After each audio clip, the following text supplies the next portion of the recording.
This is the Black Nerd Talks podcast. This is your main host, Eb. I'd like to tell you a little bit about me before we start. I'm a social worker and men's rights advocate with an extensive history in competitive esports such as Guilty Gear, Gundam vs. and Street Fighter. I hope that today's episode will provide you with some nerd self-help through deep conversational interviews and open discussions where you hear the stories and perspectives of our fellow nerds. Join us as we uncover the themes and messages found in the mediums of anime, video games, and as well as comic books, and how we can apply the life lessons found in them to deal with our everyday struggles. You can also find us on Twitter, Facebook, Instagram, and Discord, all under the same name and logo of Black Nerd Talks. Follow us to let us know what you think of the latest episodes. We'd love to hear your feedback. Following us will also allow you to keep up with when we drop the latest and newest episodes. We also have an Etsy shop where if you search Black Nerd Talks, you can find our Black Nerd Talks t-shirts and crewnecks if you'd like to support the podcast. All right, I had to find a better intro playing. I need to figure that piece out. It'll come with time. Comes with time. Yeah. Brother man, so let me introduce. Oh, Baba Debo is here. All right. Gentlemen. D Bizzle. The whole gang is here now. Whole gang. What was I gonna say? Yeah. Kojo. Let me introduce you to Aziz. Aziz Kojo. Nice to meet you. Don't know if you had a chance to check out our episode on Black Panther, but Kojo, I'll let you introduce yourself, and then we'll go through everyone else's introduction. You do so much. It'd be do you a disservice to do some sort of intro for you. You do so much, bro. Thanks. Hello, Mr. Aziz. Hello, people in internet land. My name is Kwadwo Opokuwari. I am the chairman of the Black Male Journal. It's a revolutionary Black masculinist organization, media company, and consultancy dedicated to cultivating and advancing the causes of Black men and boys using dialectical materialist analysis to assess our lived conditions and come up with data-driven solutions. So I do documentary work. I do writing on Black male history, as well as philosophy, politics, and stuff like that. And then I use these historical and dialectical materialist tools that I inherit from the Black radical tradition, people like the Black Panthers, people like the Nation of Islam, etc., to come up with educational resources to help get brothers out of the issues that we face. So that's kind of my thing. Part of what I do is also like media analysis, although I'm not nearly as good as Brother Eberry. Okay. So that's why we get along well, and I just like hanging out here. So yeah, Debo, I don't know if you want to introduce yourself, and then Aziz, and then we can start a conversation. My name is Debo. Debo Original on Debo Original 220 on most platforms. I'm a ex-basketball guy, former construction guy. Oh, here comes a list. Now, wow. Time comic guy. And because Eb's probably going to point it out at some point, the paintings in the back that you see, I painted those. Fire. So a man of many talents. You forgot the community stuff. I try. That's part of the reason I have you in this conversation, because you know what it's like to work with kids too. A lot of us here have worked with young people, and one of the main reasons. Well, I'll let Aziz explain, but one of the main. All right, I'll throw that in as well. Former daycare teacher. Thank you. And then Brother Aziz, beyond you being the database for all of that is One Piece, tell everyone about you. All right, my name is Aziz. I have a meme page or an anime manga page called Ghost Gintoki, where I mostly just shitpost, but I read a lot of manga, like an unhealthy amount of manga, and I like to go beyond what is on the page. I'm a firm believer that every decision in fiction has a reason, whether it was intentional or not, and I always will find a way to derive more meaning than what is apparent from the get-go. And this is why I delve a lot in fiction and why I enjoy dabbling in it, even though for the past 3-4 months I kind of fell off because got married, found a house. Sorry, Congratulations. like moved to a new Congratulations. condo. Um, Congratulations. Congrats, bro. Started a new like full-time in-person job. So like I guess my private time kind of like just took a nosedive, but I'm really trying to get it like find a balance at this point. And I'm trying to also use the opportunity to be on this discussion to kind of like reignite my passion and try to like kind of force some time out of my day to re-engage with what I was once super passionate about. So thank you for having me. Sounds good. Thank you. Absolutely. And you guys know me, Barry. I've had like I'm 10 plus years of being a child youth worker, do that in a lot of community work, big advocate for Black men and boys, media analyst through Black Nerd Talks. I guess you could say I don't no, I'm not gonna say former. I would say esports competitive player trying to get Mm. back into I don't want to say former because former implies I retired. I never Uh-oh. retired. We never left, right? Can we call you the E Messi? What happens easier? The one liners. Um, but yeah, so this episode, I just want to preface this as someone who's been doing work in the community for over a decade now. As I already said, this episode is about girl dads. I don't have biological girls. I don't have biological kids yet. God willing. But there's some young women now. But I knew them when they were girls. Mid to late teens. They've grown into and are growing into some fine amazing young women that I'm very proud of to see. So I want to preface by dedicating this episode in no particular order before they're like, how come you said her first? I want to dedicate this episode to Susie, Sayana, Yvonne, and Joya. They've had as much as they say they let me know I've had a profound impact on them. They've also had a profound impact me on as a man, what type of man I want to be, what type of father I want to be. If I have my own biological daughters, it's heavily informed, and I'm very thankful for them because I wouldn't be able to do this episode without having experience with them in my life. Um, with that being said, can we say that like Kuma is possibly the best girl dad in anime? Period. Like I think of like Lloyd from Spy Family, but I don't know Mm, Kuma. I I feel like he's definitely up there. It's just that I feel like period is a little harsh because, or like a little hard to use because what if the one that you might think is the best period is from a piece of fiction you haven't read yet? Ooh.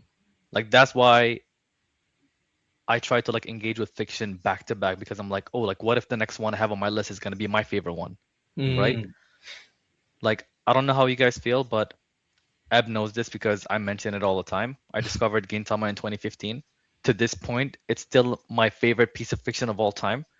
And to this day, I'm still trying to like discover new stuff to see like what else will scratch the itch the same way that piece of Taste media the like high. did. Yeah, exactly. And like I feel like part of the excitement is the fact that there's a non-zero chance. There's a non-zero chance that you're still yet to find your favorite thing out there. Mm. But yeah, like Kuma, easily like top 5, top 10, I think. Oh, you know what? Sorry, though. We're gonna pivot slightly. As you're here, and we have Brother Kojo here. This is a perfect time to pitch to him both Gintama and One Piece as a social Ooh, Marxist. Right? Did I get you right, Brother Kojo? No, actually, very, Okay, so I very, got it wrong. Okay, very opposite. Yeah, okay, opposite. Okay, yeah. so what is what it called? label do you prefer? You said what? What label or like what title would you prefer? Marxist is good, or just black radical, or just a brother. Whatever. I'm gonna call you a brother from now on Let's do it. Yeah. Well, as a radical, you should enjoy One Piece. Thank Okay. you. because it has a radical beam. I've noticed. Yeah, me and brother Ed have Yeah. been talking about it. Please go ahead, sell me. All right, I'm gonna give it to Eb because I feel like Okay, you I watch the think. anime, right? I'm difficult to sell, by the way. Well, okay, so I will add this, and then I'll let the other two join in. So All on right. a big part in One Piece. Well, first of all, I think it's Indonesia, and I think is it. I want to say the Philippines. I don't think it's Philippines. I think it's Malaysia. But That there's that two flew the countries. flags. Yeah, it's Indonesia for one, and I forget the other one. I'm pretty sure the other So one is. didn't the Philippines run out some politicians? I don't. Possibly. I can't speak. I'm I not too have no idea knowledgeable on where you're going Philippines. with this, by the way. Okay, so basically, two countries they usurped their political Mm, powers at in control, and they raised the One Piece flag. Like One Piece was a inspiration point for I think it's Gen Z to like usurp the government, and they actually used Discord to elect their new political leaders right. Yeah, I because remember. like That was like One a year Piece, ago. yeah, like to give you an example, like one of the pivotal points in One Piece, Kojo, is um they decided to go against the world government and to save one of their friends. And the crew, Luffy, his crew was telling him like, if we go and save our friend, we're going against the world government. We're not just going against this what's the word? Basically the CIA group. We're going against the world government. And Luffy's like, I don't care. Shoot their flag. And shooting a flag, you're declaring war. Mhm. That's to the extent that One Piece is very like I know like what's her name? Trash takes. I think it's Trash takes. They were saying like One Piece is not political. I'm like, One Piece is heavily political. We're Sorry, who talking said about that? like, huh? Who said that? Trash takes. They said like One Piece isn't I political. guess they A live up to show the name with because that's I crazy. was just about to say trash Oh takes. my God. That's a they're very trash Forget take. popular. media literacy. That's Yeah. insane. Like to give you an example, there's thought police in the show. Like Hmm. if you talk about like the Void Century, you're not just your family and your island wiped out. You can't They even talk destroyed about. a country for trying to learn. Yeah. Well, I mean, they weren't exactly against them learning. You just can't learn everything. Once they start learning everything, they're like, whoa, whoa, whoa. I mean, how many scenes did we have of government officials burning up libraries and setting like history books on fire? I That feel is a like it fact. happened multiple times. Yep. And the Buster Call. Buster Call is basically where they wipe out an entire island. They're like, Yeah. this island is too compromising to the propaganda presence of the world government, so we're just gonna have to erase your whole island. I We can't got have into you One guys here. Piece last year, and it was because of all the revolutionary stuff that was happening in real life. And one thing I want to point out about One Piece is that what I really appreciate about it is that in the real world, a lot of these salt and pepper politicians that have been in the game for a while always talk about how it's hard to implement change because there's so many pieces in the political paradigm that do not enable like good change to happen quickly or at least gradually. And then we got, I don't know how you guys feel about him, but in the past while, Mamdani has just like been doing things and you're like, oh, like it's always been like doable, like just do good things. And for the longest time, politicians have been like framing the idea that it can't happen or it can only happen like in a small scale. One Piece, I feel like represents that aspect of Mamdani where you can just straight up like you don't need a degree in like political sciences to know that a politician or like a ruler of some sort is genuinely evil. I feel like some things you can just see, observe, and understand that what's happening is unfair or not valid for some people and just change it. Just change that stuff. Just like sometimes like punching someone in the face is better than just or like more efficient than trying to fight against the system that is inherently flawed.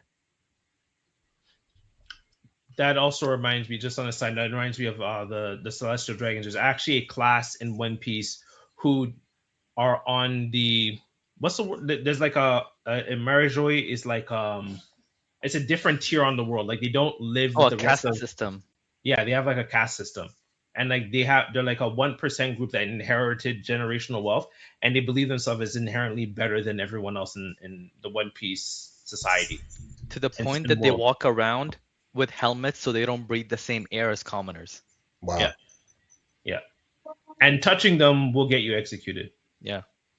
Well, touching them without consent. You know what I mean? Like if you touch them, you're off. Like you have to clear the way if they're walking down the street and bow to them. If you don't do those things, execute it. Or you get turned into a slave. Yeah. And they can also just if they think you're exotic enough, they'll just turn you into a slave anyways. A lot of So parallels with the real world.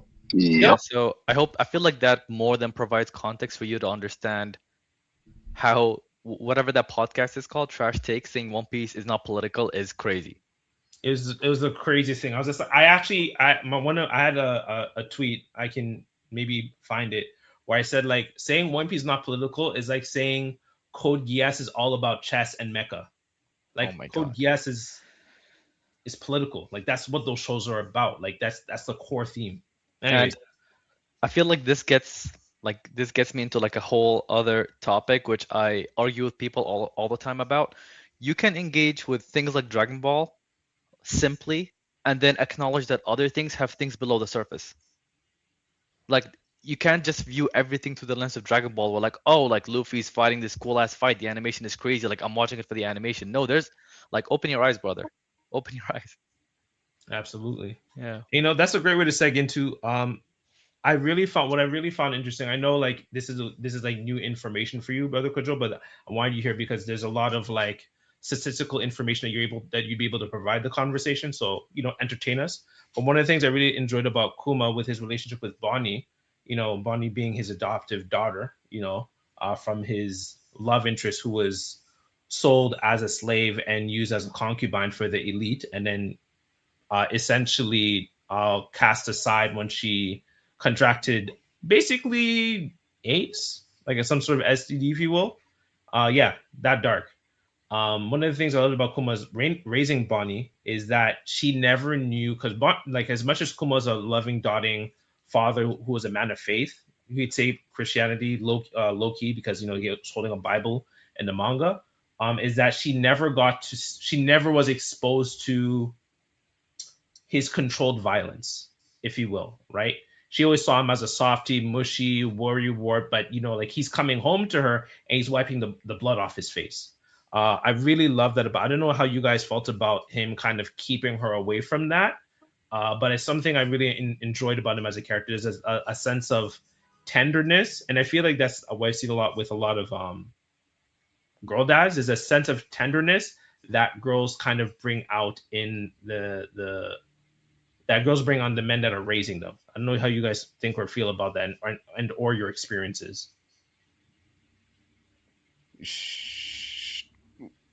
Was it a you guys, or it Yeah, sounded you like it guys, started as a anyone, Quadro anyone. question? Okay, I'll wait. Yeah, I'll wait for the guys then.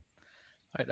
I mean, like, are you talking about like the concept of yeah, compartmentalizing things away from your children or like yeah, your daughter? I do absolutely. have I do have like a story which I feel like this like a personal story with my own dad that Mhm. makes him, I guess, a girl dad and also a boy dad. Mm, When I was about like 7 or 8 years old, I remember that for a while my dad was actually straight up unemployed. mm, But I think it was like a few months or like I only learned this story like after the fact, like maybe 15 years later from my mom. He never said it, mm, but he was unemployed, and like for the entire period while he was unemployed, he would still wake up, pretend to go to work, so that his kids, us, like we would not know what's going on. mm, And like this aspect that you mentioned of Kuma like really reminded me of that, and I feel like I would do the same thing. mm, Like I feel like as much as you want to be transparent with your children, the mm. period of life where they're not exposed to like what's out there is so short and so precious that I feel like it's kind of hard for someone with empathy to kind of take that away from them. Yeah. Yeah, I agree with that. I don't know about Debo, if you have any kind of experience that working with children or just your life experience, maybe your parents too. Yeah, well, as a parent, especially one who deals in the stuff that Kuma deals with, he's part of the Revolutionary Army and whatnot. Mm, Naturally, there's going to be certain aspects that you're going to want to keep away mm. from your child. So it's kind of like the what's the what's the thing that they say? A warrior in the garden, where it's It like literally was. the ability is there, but you don't have to necessarily show it until it's time to show it. Mm, And Kuma's the perfect example of that. Mm. I agree. Well, brother Kojo. Um, I think I'm most similar on the panel to Brother Debo. Um, I believe in like radical honesty and clarity. And there's something called the psychosexual developmental complex. This is the process whereby That's like why I a have him here. Cool. certain Oh, hey, where does these go? He'll be back. Maybe internet, maybe his connection dropped. Yeah. Yeah, sorry, go on. Psychosexual developmental complex, right? And so it's the way that a child's like sexual identity is developed in their early years, and it's like, you know, so there's this myriad of factors that go into it. One of these is the opposite sex parental bonding complex, right? Okay. And this is the way that a female child sees her father, which then helps her to construct the idea of what a man is that she'll take into her life when she's a grown woman. And this is why, you know, in dating they say it's a good sign if a girl tells you that you remind her of her father, right? Mm. If he did a good job, that means that you're in there. You're doing good. And vice versa. This is why a lot of women complain that men want to be mothered, because we do, and they just don't want to do it because, you know, that's like labor and they don't want to do that. But the idea that a man is capable of violence is a huge part of his identity. Mm. I think it's an error for a child not to know that. I think it's an error to hide that information from a child, that I'm able and willing to make XYZ sacrifices to secure your safety. That's something that a child should be aware of. And where I get close to Brother Debo is he says, like at a certain time, you know, we don't Mm. have to talk about all the physical things that I'm capable of, and guns and munitions and weapons and stuff like that when you're 5 years old. Maybe then at 5 years old, it's just about, you know, grabbing a spider and putting it out the window, or maybe it's about helping you jump down off of this table, or, you know, whatever. But at a certain point, it's really important for a child, but I think especially in this case, a female daughter, to know that her father is in fact capable of producing, you know, physical outcomes against threats. I say this as somebody who does not know One Piece and is completely ignorant to like a whole bunch of stuff. I did a little bit of homework for Brother Eberi. Last night I watched this video, and that's really all I know, is like a 1 hour video that like synthesizes a whole bunch of information from the manga. But I remember at some point, Kuma was out on a journey, and the little girl said like she hopes that he's safe because he's such a wimp. Because she was completely unaware of his capacity. Yeah. I think that if the daughter is coming to that conclusion, then perhaps it's Kuma sacrilege, that maybe Kuma missed the mark in some regard. You know. I actually agree with you on that. I actually did find it like Kuma trying to hide everything about him that may quote unquote hurt Bonnie's feelings, you know, like his like his memory bubble and everything. I do think like I do so I'm okay, I'm in the middle ground. I do think she shouldn't have to know everything. Like she shouldn't have to know like, oh yeah, I would just liberated this country, took out like deleted like about you know, on YouTube I have to like censor certain words, took deleted like 60 members of the world government and did this and that, and look at all the blood on my face. I think that's obviously too far. But on the other hand, like hiding his memory bubble from her, um keeping the fact of like uh you know, especially after she healed from the what's it called, what was the disease called, sapphire, oh, I forgot the name, um the sapphire condition that she had, right? I don't think you should have kept that from her after she, you know, recovered from it. I do agree with, like, for instance, like not telling her about what she's dealing with until he was able to find a full diagnosis for her. I agree with that. You probably shouldn't tell. Yeah, you have about 8 months to live. Like that's a crazy thing to say to what was it, 8 year old, 9 year old? I think that's wild to say. But at the same time, like, you know, like now she's healed. Yeah, this is what your mom had, and it's good that you're mindful of that, right? Like at that point, by the time we hit post time skip in One Piece, I think she's 12, if I remember correctly.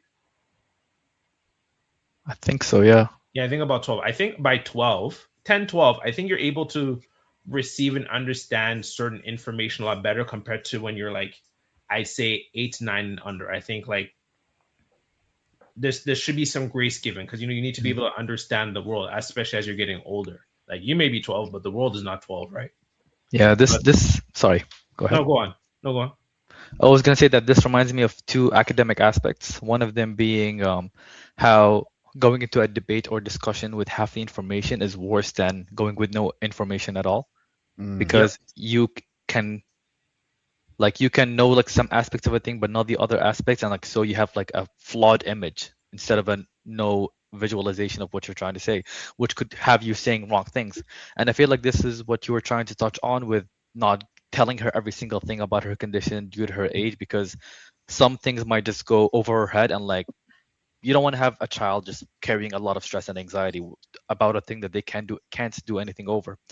And the other aspect that I feel like touches on this is how in mathematics in school they will teach you a mathematical concept, and then they will like revisit it a few years afterwards, but like now it's more complex. Like now this is the whole picture. Like you I don't know if you guys took calculus in school, but I remember like I I have sucked at it, just so you know. But go on. me too, I forgot, it's been over a decade.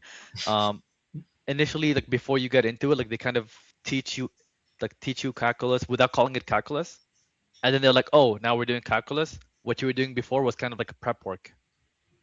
So I feel like this is similar to how you want to, I guess like this aligns with the spider analogy.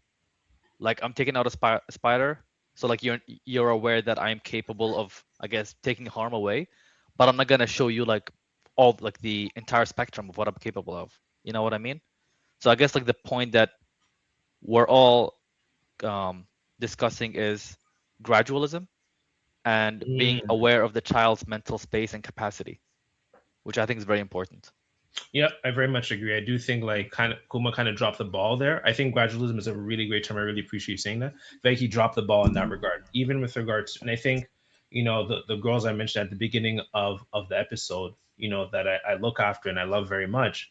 I take that same approach. Like the things I share with them now as they're one of them, I can't believe she's actually 26 now because I knew her since she was like 15. I'm like, you're close to 30. I'm like, that's wild.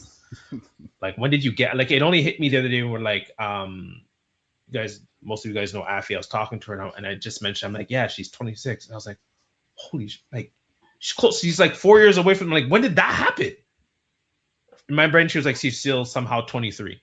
But anyways, point being is like for all of them, the things I share with them now that they're in their 20s, mid 20s, and so is very different from what I shared with them when they were like 15, 14, 16. Like let's say I was like having beef with like one of my coworkers at the community center we were working in. I wouldn't tell them, right? Naturally, kids they pick up on it and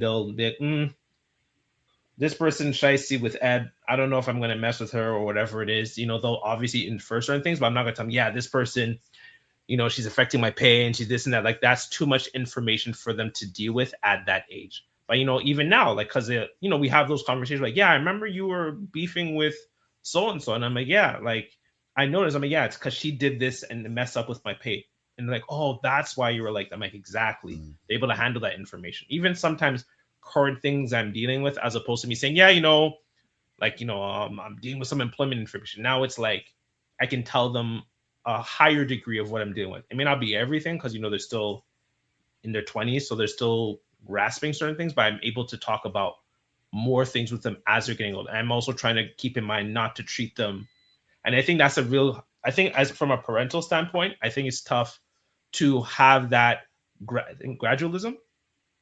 I guess like I just came up with that on the Okay, spot. love it.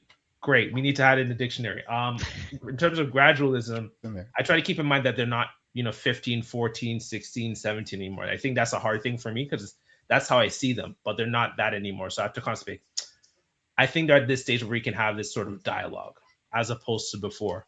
Um, but Quadro, you said something really important about like, if I remember correctly, you were saying how assuming the dad did a good job, that it creates a framework for how that girl will see men going forward in general, right? Did I get that correct? Absolutely. It informs her concept of not only masculinity as this kind of like abstract general notion, Right. but very specifically, if she had a positive opposite sex parental bonding complex with a father, it Right. informs the type of man that she's going to go after when she becomes an adult woman.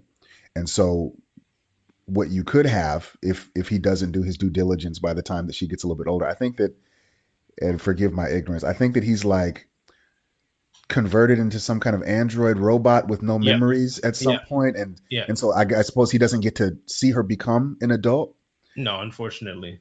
Right. So, there's these in betweeny kind of years, Hmm. like 10 to 18, where some of this information may have been divulged that Instance. he didn't get to do, right? But Right. somewhere in there, if he doesn't do that work, then she becomes an adult woman who is, uh, I guess, accepting or expecting male cowardice or male timidity or male inability to conflict in a healthy manner, right? Right. And this is, we got a lot of women walking around right now who think that they are the man because they never saw a real one growing up and just heard a whole bunch of myths about how we like run away from responsibilities and things. And so that this is the way that they like Repeat. this is the way that they navigate the world, and then they meet one of us who doesn't conform to those expectations, and they're actually turned off by it instead of turned on by it, which is like, Mm, and that speaks to the fracture. I have one more thing that actually kind of struck my mind. mm. The last time that we was here, well, that I was here anyway, guest speaking with y'all, we talk about Black Panther, the Black Panther movie, Right. and I think without accusing Kuma, right, but I think that there are kind of like two maybe main reasons that parents may hide parts of themselves from children, and one could be to insulate children from the harm and damage that can do Mm, to a child's psyche that's not fully developed and equipped to handle that information. And another is to protect the image of the parent themselves, right? Um, T'Chaka didn't tell T'Challa about his cousin, mm, right? And T'Challa became a grown man by the time T'Chaka died. mm. They had all Handful. the time in the world for him to at some point sit him down and be like, listen, you're going to be king very soon. This is the business, my business, that you're going to be Inherit. inheriting, and here's some of these horrible things that has happened that Yeah. you need to know about. And he chose not to. I think that was an ego decision that he chose not to do that, right? But clearly that idea of hiding this ugly aspect of what it was like to be his parent or to be in this position of leadership authority, it came to bite him everybody in the butt, right? Later. Yeah. Yeah. No, that's exactly it. And so I brought that up because, there's no secret, both here in Canada and south of the border, you guys in the US, there's a lot of kids, but in this case, we're talking about girls specifically without, paternal figures in their life, right? And as much as like we know about the impacts of it, there's also this is the reason even for me why I'm pivoting towards focusing more on boys, mentoring and working with boys, is because there's also a sense of hypervigilance of us as being sexual deviants, and we just can't control it, right? Any hole is a good enough hole, right? uh where we're constantly police about there's sort of like a simultaneous, and I don't know what you guys think in terms of solutions, but there's a simultaneous hypervigilance of us being around vulnerable demographics. So in this case, children, more specifically young girls and women, and at the same time, an expectation for us to show up for them. So we're both being policed to do this thing, and at the same time, being told we need to do it. So we're told we're dangerous and we need to do it simultaneously. Do you guys think there's any solutions to that? Oh man, everyone's struggling with their cameras right now. I But think yeah, as Aziz dropped off, he left us a note in the chat. Can I don't know what happened to Brother Dewo, but can I have that question one more time? Where you said like we're getting conflicting messaging, basically. conflicting message. Yeah, we're basically getting conflicting messaging. What are the two conflicting messages? We're both basically we're asked to be present in the lives of young girls and women, but at the same time there's a hypervigilance of us being seen as dangerous in their lives, right? Because sexual beings, we just can't control ourselves. So Mm. what are the solutions to that, if there are any? I think one of the and it's like general wisdom and advice, and so few people follow it, is be careful who you have children with. Be really smart and intentional about that, and establish a discourse where you have authority in your family. And of course, do the personal work of, I don't know how to say it in a politically correct manner for the algorithm. Do the personal work of not being a predator, having control of your urges. Like, that's personal cultivation that needs to happen. But once you've mastered yourself in that regard, um, just be careful who you lay with. And so you have, theoretically, hopefully, you have a good relationship with a woman or a mother of a child, and you take a leadership position in that child's life. If it's a female child, then so be it. If it's a male child, and there's some interesting statistics about that are politically incorrect to talk about, so I'm not even going to touch that. But I'll say that with male caregivers, female children are not as symmetrically at risk as male children are, and there's some. Could you explain that again? Could you say that again and explain it? Sorry. So I'm trying not to be super explicit and Okay. have people thinking that your show is like the worst evil show on television, right? Or on Right. YouTube. There are political lobbies who are actively involved in like seeking to influence legislation and pedagogy so as to make us accepting of sexual relationships with children. Right. Okay. I know what you're talking about. When the PDF file stuff. Okay. Okay, cool. There we go. So, Yeah. but the sexual orientation of PDF files is not when they get caught, it's not symmetrical to the population distribution in terms of sexual orientation. So males who are attracted to males in society, it's about like 2%. PDF file males who go after young males is like 33%. There's a massive overrepresentation there. I didn't know that. And a correlating underrepresentation of heterosexual PDF files who go after girls. And so what we see when we look at these social narratives about how if a man is with a girl or whatever, that he's probably going to get her and so on and so forth, right? The data begins to suggest the opposite, in fact, that girl is more safe proportionately than a boy is.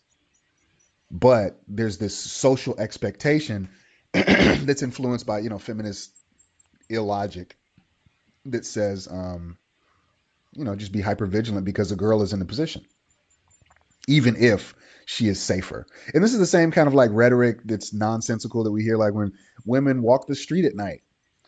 Be careful because somebody will get you. Me and Debo's black ass, we're way more in danger than a little white woman walking down the street at night. But nobody gives a darn, right? I'm saying darn because I get you. Yeah. Right. But per the statistics, the idea like of a woman walking down, she's like, oh, that'll be good. That's not how it works. Anyway, I was on my way to say something else, and then we got slightly sidetracked. Yes. How to combat these dual narratives. Right. Yeah. Right. So you establish, first off, that as an impossibility for yourself through just self-control and cultivation. And then you get with a woman who will give you these children who trusts you and your authority in this manner. And then after that, other people are going to talk because you can't control what other people say. But they have no control over your life is the hope. Right. But what happens a lot of the times is we get with the wrong type of people. And then that ends up being weaponized in familial court and custodial cases and things like that. Lawyers and legalists have a name for it. They call it the silver bullet. Yeah. Because it's so fast and so effective that if you want to get a man's money and all the alimony and child support or whatever, and make sure that he has no visitation rights, you just make this allegation, Right. and there it is. So I appreciate you saying that. I guess I'd pivot the question slightly. How do we do that when it comes to the community work that we do?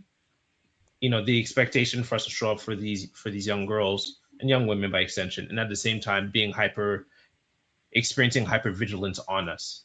Is there a way that we can work through that? I think it's the I same think. thing. Oh, sorry. Go ahead.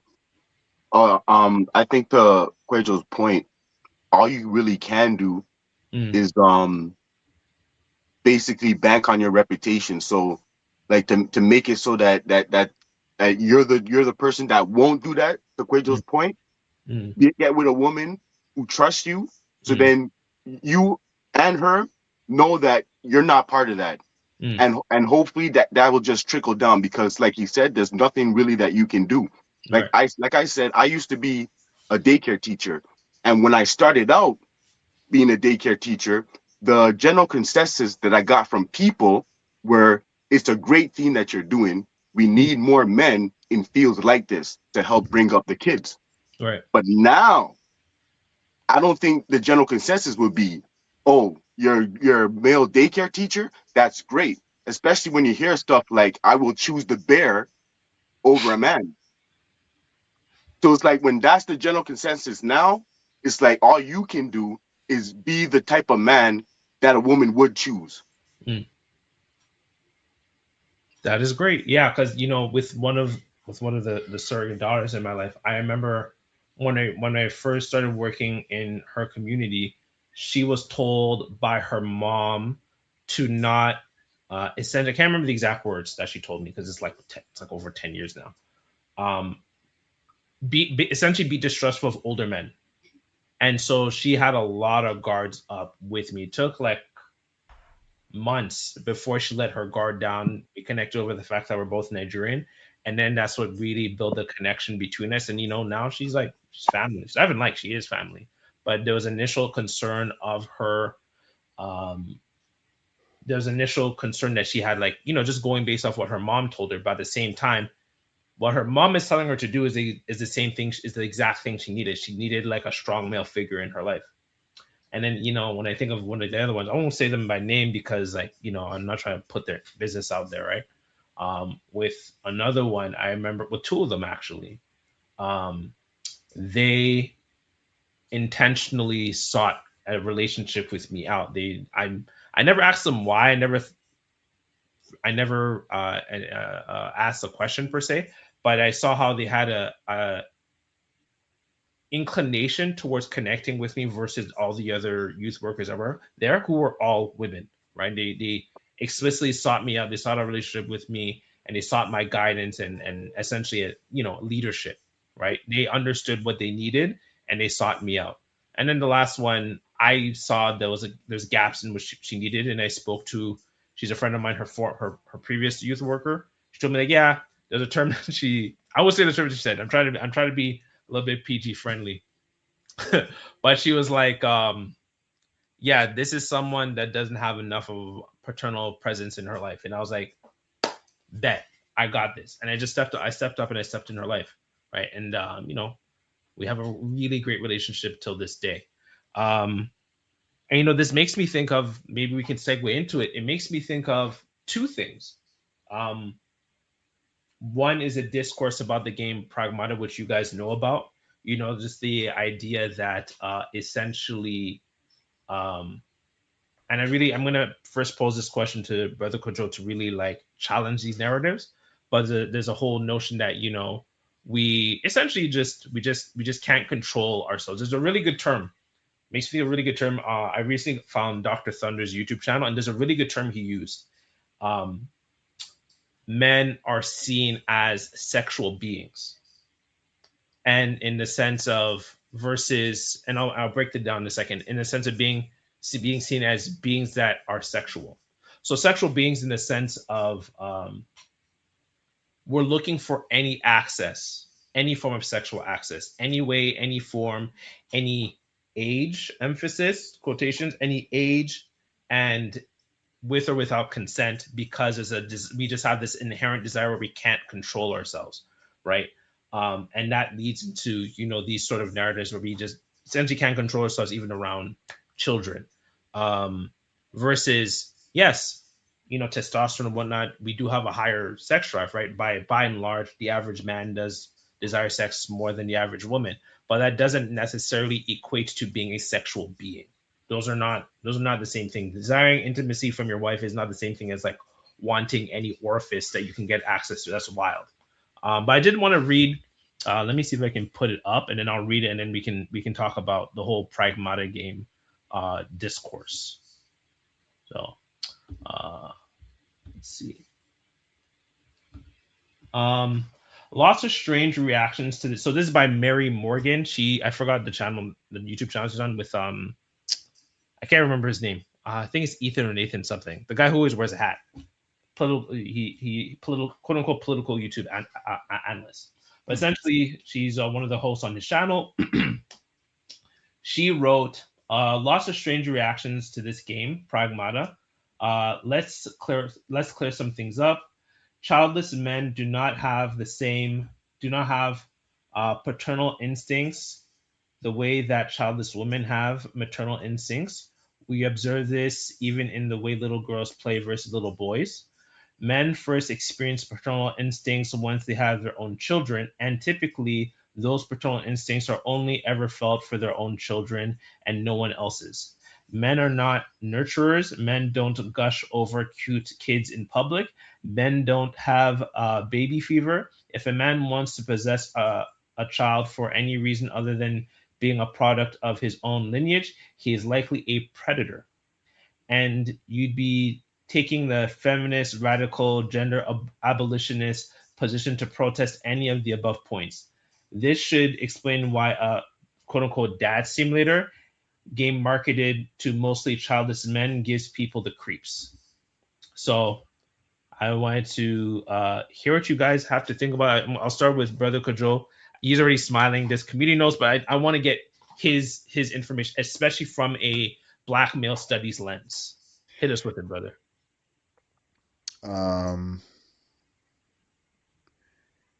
What Mary Morgan says is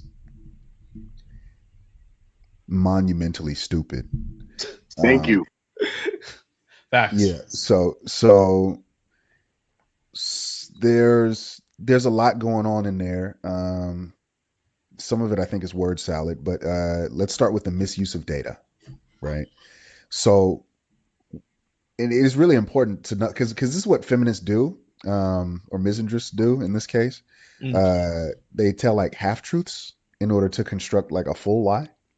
So when she talks about the differences in the ways that little girls play versus the ways that little boys play, this speaks to a biological predisposition towards the way that we are wired to analyze and assess the world around us. Methods of engagement. This doesn't speak to ethics or values. So little girls, like fresh out the womb, right? They will study human interactions and faces longer than little boys will, and the same asymmetrical degree to which girls study faces longer, boys will study mechanical objects longer than girls will, in the opposite direction, right? This means that they are interested in social analysis and the ways that people engage and like show emotion and things like this. Where we're interested in systems and mechanical objects. How things work. Indeed. Now, both of these lenses, both of these types of study can be weaponized against people or can be leveraged to help people, including children. If you have a high predisposition to understand social analytics, you can absolutely positively use your advanced understanding of social analytics to break a child down and ruin his or her life, right? Masculinist scholars and clinicians now and even criminologists are developing a new like frontier of research to understand the ways in which women do harm to children, men, each other, etc. And it's called relational aggression, right? So it's an alternative model to physical aggression. Instead of beating you up, maybe your ex-girlfriend will just have sex with your dad or something like that, right? Because she can't physically harm you, she'll find another way, right? Because she has this mind of social analytics. How do I damage his reputation? How do I damage his social life? So on and so forth. And there's even some primitive research right now. The field is pretty new, that suggests pretty strongly that relational aggression can be more damaging and longer lasting than physical aggression can. Sometimes I'd rather you just break my arm than to do something like that. Yeah, Right. absolutely. So there's that. The second thing that she said is that we don't have paternal instincts, and that's what, to me, that's the core or the nucleus of what I call is monumentally stupid. I don't know if you gentlemen have heard of neoteny. Neoteny is the aspect of an organism's appearance. It doesn't even have to be a human being. An organism's appearance that stimulates or simulates childlikeness, right? And so neotenous features. So for one example, and let me know if I'm rambling, if you need me to You're rein good, it bro. back in or whatever. For one example, your eyeballs never grow. You're born with your eyeballs the same size as you will die with your eyeballs. The rest of your body grows around your eyeballs, right? So when your skull is small, your eyeballs look large compared to your skull. Therefore, large eyes, the size of eyes compared to the rest of the face, if that contrast is high, that's what we would call a neotenous feature, Mm. right? The That contrast. that's just one example. Now let me take that. Women have been using neoteny for many centuries now, and they know that they do it in order to hijack the male brain into this ideal of posturing towards provision and protection through makeup. So things like eyeshadow and what do you call it? The things when they make the eyelashes really long or whatever. Mascara. Mascara. Jinx, you owe me soda. So Mm. these things are made to what they call make the eyes pop. Right. But the whole idea of making the eyes pop is to increase that type of contrast between the eyes and the head, thereby making a man more likely to adopt a posture of protecting you or caring for you or providing for you, et cetera, et cetera. Right. So these are absolutely positively paternal instincts that are inside of us that many of us don't even understand by name, like I've just broken down, for example, that are leveraged to put us into positions of where I'm gonna do something for you or protect you or Right. whatever. And that's just one example. But there are many, and it's there's clear documentation and white papers about this type of thing inside of the male brain, where people who are physically smaller, people who walk in certain ways, if we hear the sound of a certain person's voice and it reaches a certain frequency, there's something that snaps and says, I have to be in a posture of provisioning and protection of this person. It is absolutely biological and it's absolutely inherent to our nature. She's lying. Appreciate that. And Debo, I don't know if you have any thoughts on Pragmata. Um, I have thoughts. Well, a thought on what you just read out, because like Rachel said, it's stupid, and I don't want to say she kind of like contradicts herself, but she did the thing where it's like, when they say like like dudes don't want to be vulnerable because in the heat of battle their vulnerabilities might be weaponized against them. You read it out. She said that men do not act fatherly with kids that are not their own, like Mhm. women do Yeah. naturally. Yeah. But then went on to say that if men do that, they're islanders. Hope you know what I mean by islanders. Very clever. Yeah. So I it's haven't heard like, that one before. me as a man, why would I want to do those things if I'm going to be looked at as an islander? So you set up Islander. I you got it want now. this. That was clever. You That say was you very want clever. this. It took him a minute. I was like, Islander. I was like, oh wow, yes, very clever. Yeah, Sorry, go on, yeah, Debo. yeah, You yeah. say you want this, or men can't do this, but then you put it you make it so that we can.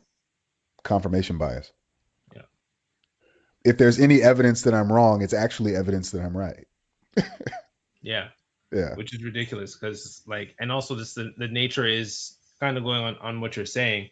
And these are my thoughts is that like, I I'm not allowed to get excited about children. Because like, why are you so excited about children? Right. And this goes back into our conversation about, working with young girls, young vulnerable girls and young women in the community is that like the most uncomfortable times I've had at work is when I'm supporting young girls and women, especially since, like I got a lot of grades. So like, oh, this man has some years on him, right? So I know people are looking at me like, oh, he's probably, sugar daddy. It's like, no, I'm really not. I'm not trying to be that. I'm a married man. I'm trying to be married, love my wife, happy with her. I have no interest in, hey, shout out to my grandpa, Four Wise. I'm not built like him. I'm not built like Uzama Norum, Mhm. right? Um, I'm cool with what I have, and I'm just here. I'm just trying to show up for my community, and there's often times where it's like I'm being looked at, right? Especially being both, black and male, right? I remember uh, one time I was at Scarborough Town Center. It's one of the more urban parts of Toronto for Kojo. Just to give you context, I was at the mall there. It was Christmas time. This was 2017, so I was still working in one of the Scarborough communities, and a group of the girls that like I supported. So to give you context, whenever the kids see me, the adults now. So I mean, I even saw one in the subway like like a year and a half ago, and he like screamed my name in the subway. Like they see me oftentimes, like if young people see me, they will scream my name. They're like, Ed! And I'm like, you just scared everybody in the subway because you're a big black man, but it's okay. Or young black woman, it's okay. Anyway, so I was walking. It was around Boxing Day, Christmas time. So I remember being on the lower form of SCC. I think it was. I really remember. It was when we still had the bay there, Hudson's Bay, for Debo, because I'm sure you've been to SCC. And I was just walking, and a group of the girls saw me. So they're at that point, they're like 15, 16, young girls, and they saw me like, Ed! And they all rushed me to come hug me. And I know, Kojo, you're about to laugh at this. There's a bunch of like white moms with their strollers rolling their kids, and they all like stopped and looked at me as all these girls are coming to hug me. There wasn't a smile. There was like, oh, there was a sense of, with all like, there's about three moms, I would say, maybe three, four moms. They all Mhm. had a sense of dread on their face, Mhm. where essentially, from what I could surmise, they probably think I'm some sort of like trafficker. Islander. You're their pimp. Right? Exactly. And it's like, or I'm playing a positive role in their life. So once again, that goes back to the conversation of like, um, uh, being having a experiencing a lot of hypervigilance on you, and at the same time being expected to show up for the community. But I remember just thinking like, and the funny part when it comes to the girls, like if I were to see them like now and ask them, what they wouldn't do, like I didn't notice that. Even if I asked them the next day, if they noticed, they probably didn't, right? Because they're kids, they don't understand what's going on around them, Yeah. right? But there was that sense of all these moms looking at me, wondering what I'm doing with all these young girls running towards me. It's because I'm working in the community and I'm the only father in their life. It's as simple as that.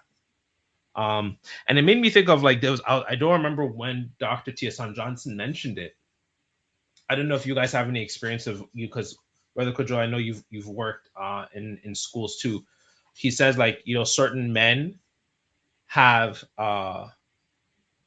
paternal energy to them, Mm. right? I know I've when I've worked with a lot of young people, a lot of them ask like, "Do you have kids?" And I'm like, "Not yet. We're just having conversation. Like you talk as if you have kids." I don't know if you guys ever experienced it. I'm just genuinely curious on that piece. If you guys have ever experienced that.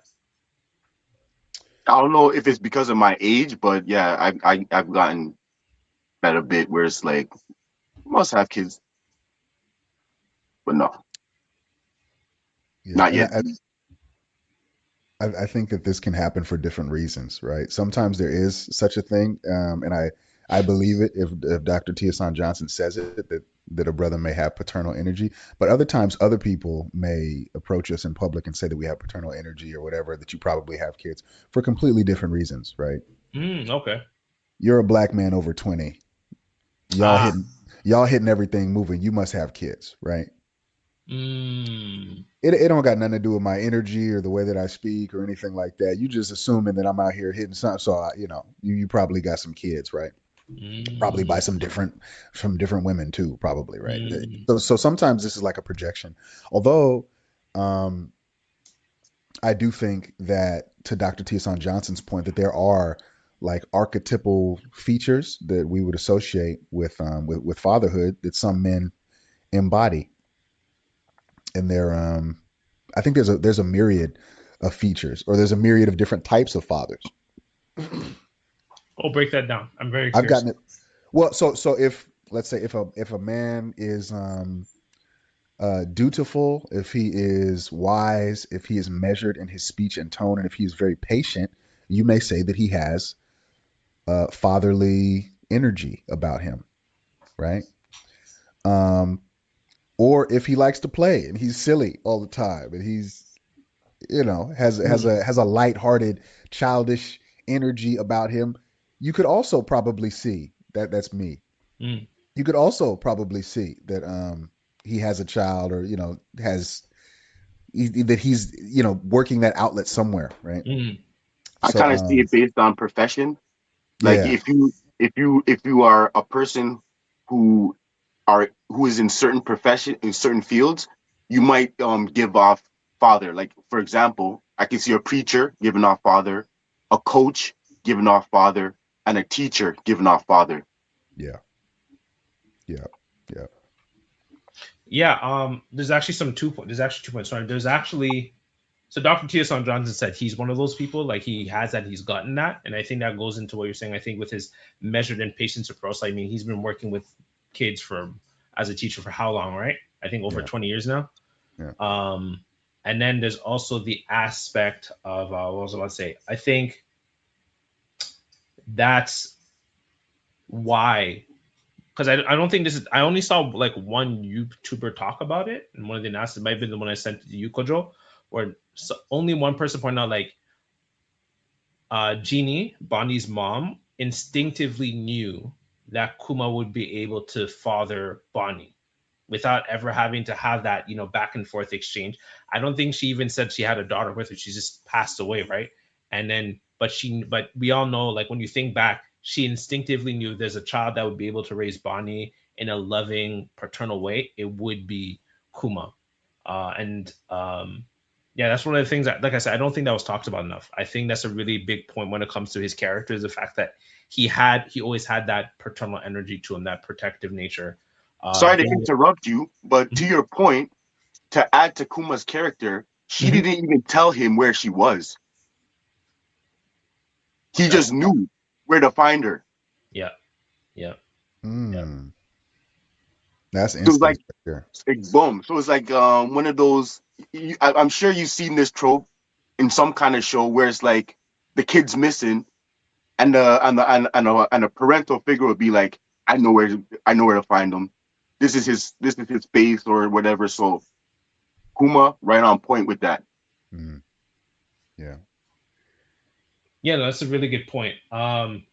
And that goes to show the measure of their relationship. It's one of the things I really enjoyed about the relationship. I do think, on a side note, we might talk about maybe in another episode. I do think uh Kuma slightly dropped the ball when it came to Genie.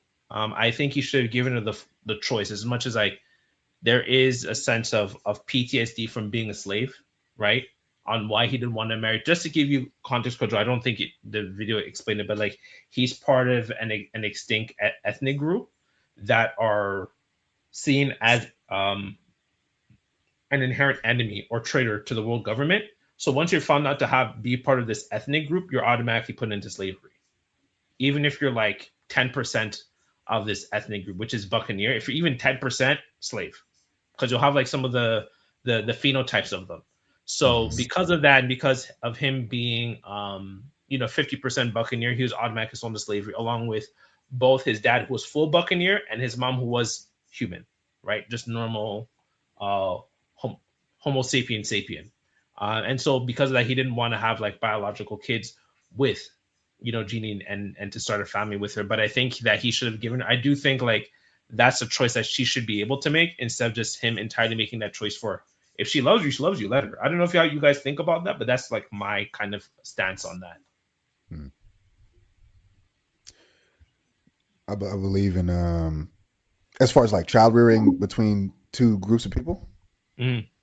And just her Yeah, getting that choice, like just saying like, I don't want to, because I don't want to put him. His choice is basically, I don't want us to get married and have a family, because I don't want to put you through the potential prospect of going into slavery and so on and so forth. Even though she already went through slavery with him, but that was uh uh his frame of mind when rejecting her for marriage and having a family. This is yeah. gonna sound harsh, Mm-hmm. but he ended up dying anyway, and he raised a baby, her baby anyway. So he might as well have just done it in retrospect. I'm of the same frame of mind as well. I don't know, Quadro, how you feel about that. Him saying no to her, or if you But think he did the Mhm. the baby wasn't Biologically uh his, yeah. that's not well yeah, but the baby wasn't vulnerable to the same danger he was initially concerned about. Is that right? That is fair. That is a fair point. Right. So that I think makes a difference. I I don't know Kuma, man. So it's It's tough to okay. talk about things I don't know.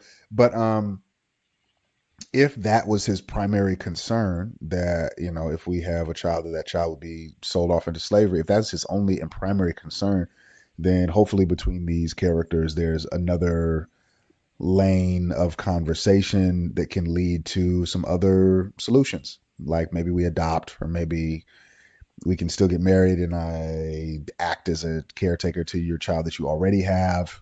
And so that's just as good, or whatever. So as to circumvent what he's concerned about, as well as meeting her where she's at. Um, I believe in listening closely and considering the needs and wants of our partners, but I ultimately believe in men making the decision, because I think that he's going to, make a more rational decision. These are fictional characters, so it's difficult to, For sure. you For know, sure. but yeah, that's the way that I would generally arrange it and do things in the real world. Mm. So I respect his reasoning, and if the things that he was concerned about didn't come to pass, I think it's because he made his decision, to inhibit those things from coming to pass. So I have a little bit of respect for that. Although that sucks, and there's many ways to meet that issue, right? There's um, just what one might call the reactionary method, and that is, there's this outside oppressive force that will make it difficult for us to live freely. And so in order not to conflict with that outside oppressive force, let's just not live freely, right? That's what we would call in the radical tradition a reactionary response. The revolutionary response is, I'm going to take care of this outside oppressive force, and then we can do what the hell we want, right? Which is I think he did that too, didn't he? Which is funny. I think I would say it's funny, but I think Kuma did both. He both Yeah. did that, and at the same time was deterred from doing it to the fullest. I think that Kuma's actions and choices were very compartmentalized. I think the way he acted as a revolutionary in his public facing life as a revolutionary commander was very different from his private life, if that makes sense. So as much as he was willing to overthrow the government, join the revolutionary, build a revolutionary army, establish a church to help people, and so on and so forth, at the same time he was still reluctant because he's held by the shackles of being a slave in Mary Joy.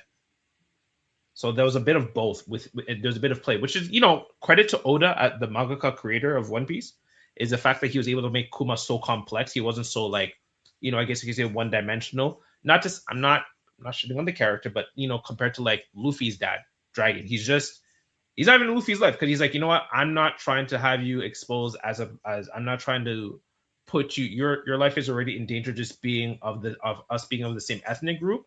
I'm not really gonna be in your life. I'm really just gonna be a revolutionary. That's it. I'm not really gonna have like Luffy's dad does not have a personal life. His life is a revolutionary, point blank, final. That's it. Kuma was a little bit more complex, which makes it more interesting. But at the same time, yes, there is that contradiction of him both being a revolutionary and at the same time being revolutionary in his way of life and living life, if that makes sense. Hmm. As a revolutionary, was he successful in dismantling the systems that he was targeting? In many ways, yes. Like Okay, so then sorry, go on. so then why is he worried about his child being channeled into or trafficked into slavery? If the slavers are gone now, no, No, They still not they're all not of them. gone. They're they're not not all gone. gone. Like they're not gone, but it would be how to word. I think it would be from my speculation, right? Because we're talking about fictional characters. I think it would be very challenging for him to get access to Kuma's family. One, because his would-be wife is also revolutionary. Kuma's dad, Clap, was a pacifist pastor. He Yeah. wasn't willing to. I'm not trying to clown on Clap, Kuma's dad, but he wasn't willing to enact violence, unlike Kuma.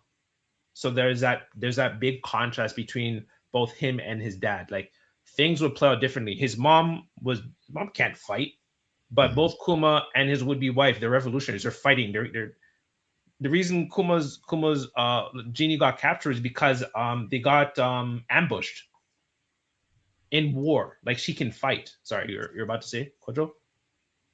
Well, I'm still like learning and getting information from you fellas as I'm in Right. this conversation. Based on what you say, Mm. the slavers are not all gone. This one's for Debo. Kobe, job's not done. Job's done? No, job's not done. Job's not done. Um, and I respect that. I respect that. And especially like in the Black radical tradition, something that like I don't know, it haunts my mind, and it's something that I think about it often. Um, the Honorable Minister Malcolm X. Mm. You know, I heard him on record speaking at a speaking event. He wasn't on videotape, but it was the audio recording, and he was apologizing to the crowd as he walked up because he was wearing pajamas. And he said, I'm sorry for how I'm dressed because the night before, somebody had firebombed his house, Yeah, I remember that. Yeah. uh, bro, with his little daughters inside. Yep. Yeah. It, if a man's in a position and he knows what he's doing and he knows the type of target that he and his family are, Mm. and he makes the choice, I'm not going to bring children into this. I respect that. Also, to Kuma's would-be wife's credit, Malcolm X saw all of that and he did bring children into that. That's his decision though. You know what I mean? Like that's I It's a can tough see call, how but it's his decision. Yeah, yeah, I can see how a man would make either one of those decisions. yeah. Right. To do it and to do his best with the tools at his disposal to protect those children, or to say all it takes is one slip up, one mistake, one car bomb, one child underneath the window. Thank God she wasn't, you know. So no, I respect Kuma's choice. No, I definitely respect his too. It's a tough call to make. I'm exposed to a lot of people who say like they won't have kids, considering our global circumstance and the things that are going on in the world. But I'm like, when is there ever a good time? There's Mm. never really a good time. And you know, this is a great way to segue into another part when it comes to Bonnie is that like, it's our kids who would take up and continue the fight anyways, right? If we're gone, who continues the fight, right? If there is no kids for the next generation, the fight can't continue, right? Mm. Because so from that standpoint, we're looking at, and this really just crossed my mind. So Kuma, one of the three, I think it's three. I think there's three. Outside of Drake, I think there's three commanders for the Revolutionary Army. I think it's three. Being one of the there's Ivy or sorry Ivankov. There's Kuma. Oh yeah, and there's Genie. So Genie's a founding commander. So she's not even just in. She's like top class, top of the top of the class or I forgot the Cream term. of the crop. Cream of the crop. Um, sorry, brass. There we go, brass. That's the word I was looking Oh, for. top of the brass. Brass. Yeah. Um, who is the child? Like, yes, it wasn't Kuma's, biological daughter, but what is Bonnie now? She's part of the supernova. So basically, she's part of, in terms of One Piece, Bonnie's part of the same, like, what's what I'm looking for? Um, I would say I'm looking for the right term. Problem children, chaotic individuals that are heavily negatively affecting the world government and their political control. They're negatively impacting their propaganda. She's part of that group, which is only like 12 people in the entire One Piece world. She's part of that group, so she's still continuing what her father instilled in her in terms of the acultural passing on a knowledge of the Buccaneer culture and Joy Boy, Nika, and what it means to fight for the people. She's continuing what her father did. So as much as like that is the case, your daughter is continuing what you left off, right? She's part of the supernovas. And now that I think about it too, she's the youngest one. Luffy's 19. What's it called? Trafalgar Lost 21. What's his name? Ustash the kid is like 22. Bonnie's 12, and she's a supernova. I love my boy Sanji. I don't have a Sanji sculpture around. I love my boy Sanji. Sanji's not a supernova. That says something, right? She's a supernova in spite of all of that. So there's also the aspect too of like our kids continue where we left off, and what Kuma was able to leave for in terms of like a culture, like passing down like the religious and cultural aspects of that Buccaneer ethnic group, is part of the reason why she was able to she fought against a lower class at the age of 10, she or 8, I think it was like she just turned 10. She fought and beat the leader of like a lower class of the CIA. I don't know what there is more to that. Like that says a lot. I see that as a huge win in terms of Kuma as a father that I don't think he quite saw in Bonnie. I think that goes back into what Aziz was saying in terms of what did he say? Gradualism, Mm-hmm. like not really seeing like the revolutionary um Capacity. capacity that's already within Bonnie to stand up for herself, because that's what Kuma was able to do when he wasn't around. It was Bonnie that it was Kuma's presence able to help Bonnie get to and even use her devil fruit powers to actually fight for herself for the first time. I don't know how you guys think about that in terms of like the idea of like what we do is pass on to the next generation, especially as father figures. I believe I'm a real sacrificial character. I'm very compelled by sacrifice, and I'm aware that like nothing happens without it. Um, but there's all kinds of different sacrifices, you know. Mm-hmm. I have an image of a Vietnamese child soldier on my refrigerator, Okay.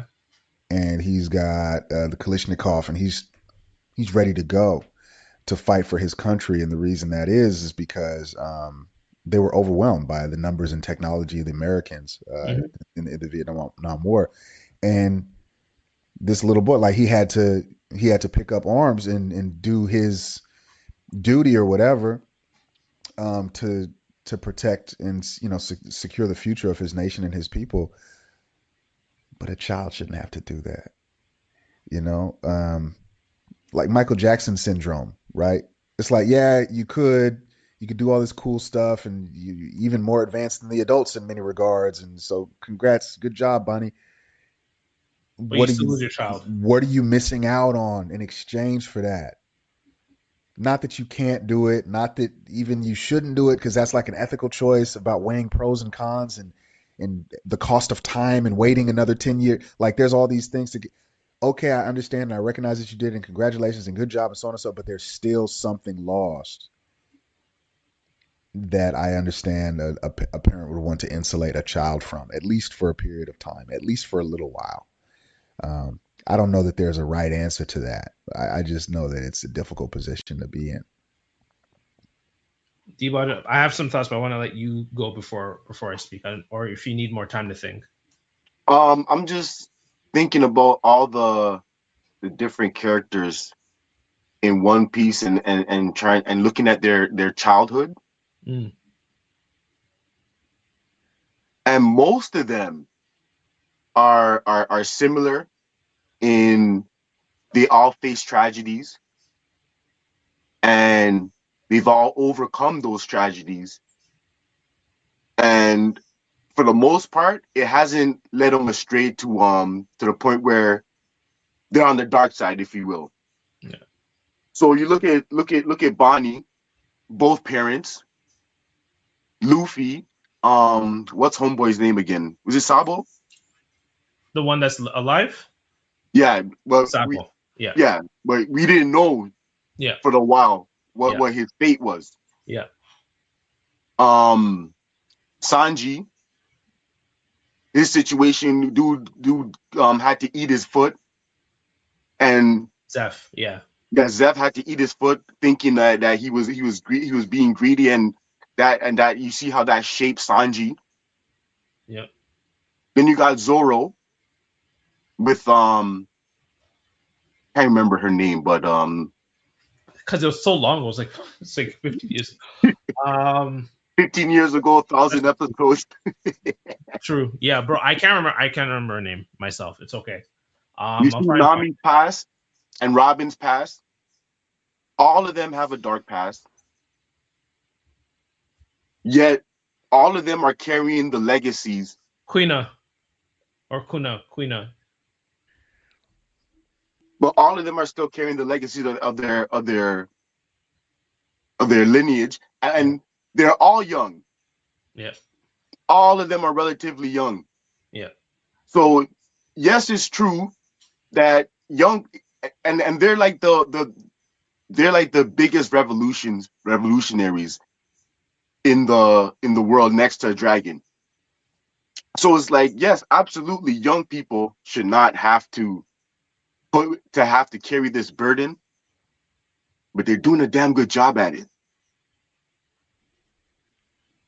I'm with you on that. I'm with you on that. Yeah.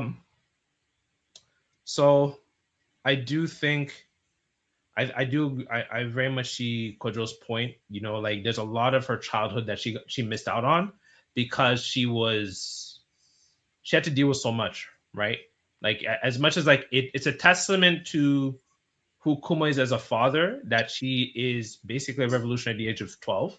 But at the same time, it is also a tragic point once again that she has to be a revolutionary at the age of 12, right? Like one of the things that like I noted, you know, like you could see her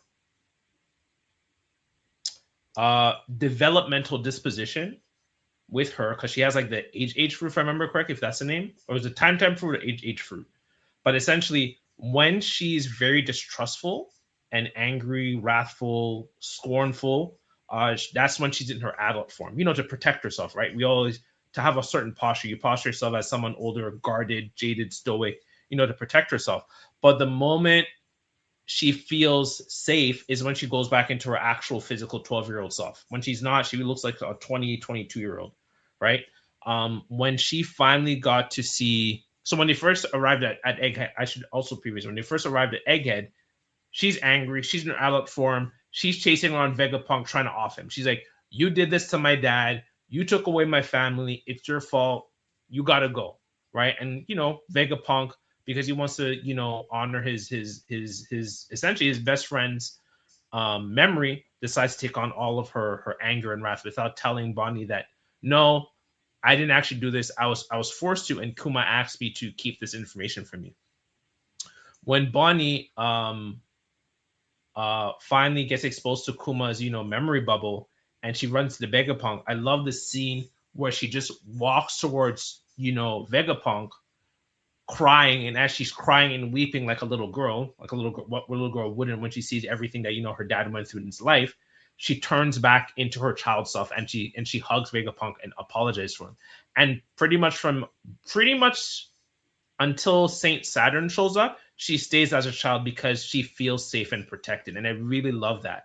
Right, every time she was around, when ever since she reconciled with Vegapunk, and she reconciled with Kuma, she she was in her childhood form, right?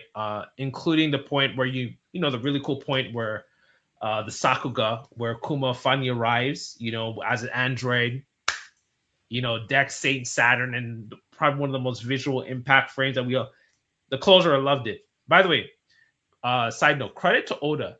This was the first anime villain I genuinely hated. I can usually disconnect from what we're watching. I genuinely hated Saint Saturn. Like everything about him, I'm like, this character makes me angry. Like, do you know what he called the other Navy people? He called them churros. You know what a churl is? Let me search it up again. I searched up the word churl. Churl is crazy. Churl is a term for a rude, boorish, or ill-bred person. Like you're not even like a plebeian. You're below plebeian.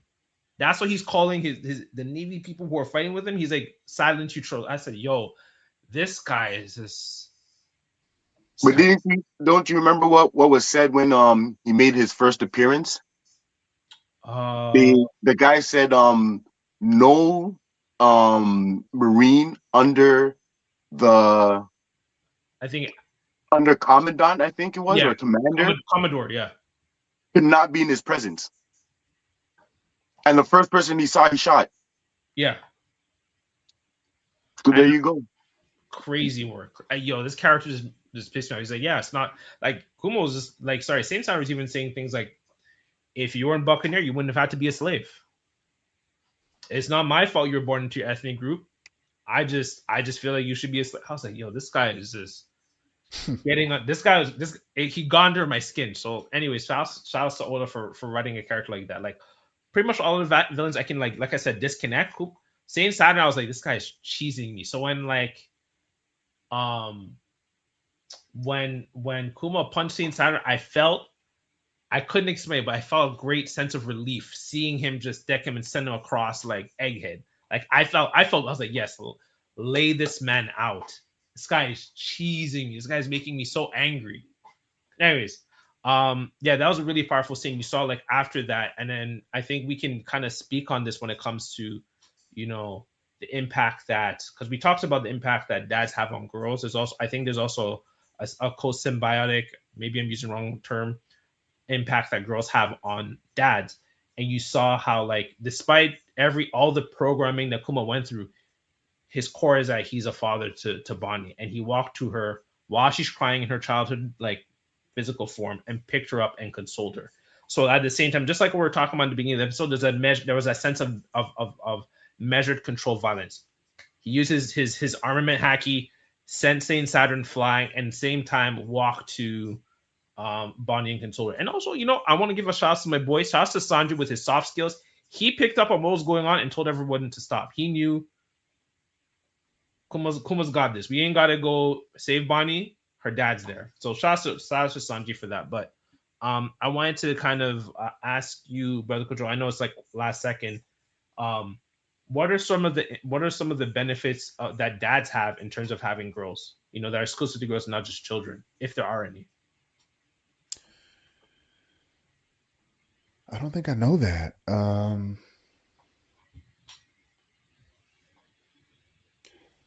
I don't think I've ever researched that. I don't think I've ever read anything about sex specific benefits to fathers of female children. I don't think I've ever read anything like that. Okay. Having been in similar positions as you guys, I was a teacher down here in Oakland for maybe 5, 6 years, and I did the whole all the grades just about. I went from like kindergarten up to high school. Yeah. Girls, and this is not like clinical research. They heal your soul, bruh, in a way. Man, I don't know. I don't know. There's something magical about them, for real. I don't know how to explain it. Boys don't got it. We got our own thing. We got our own thing.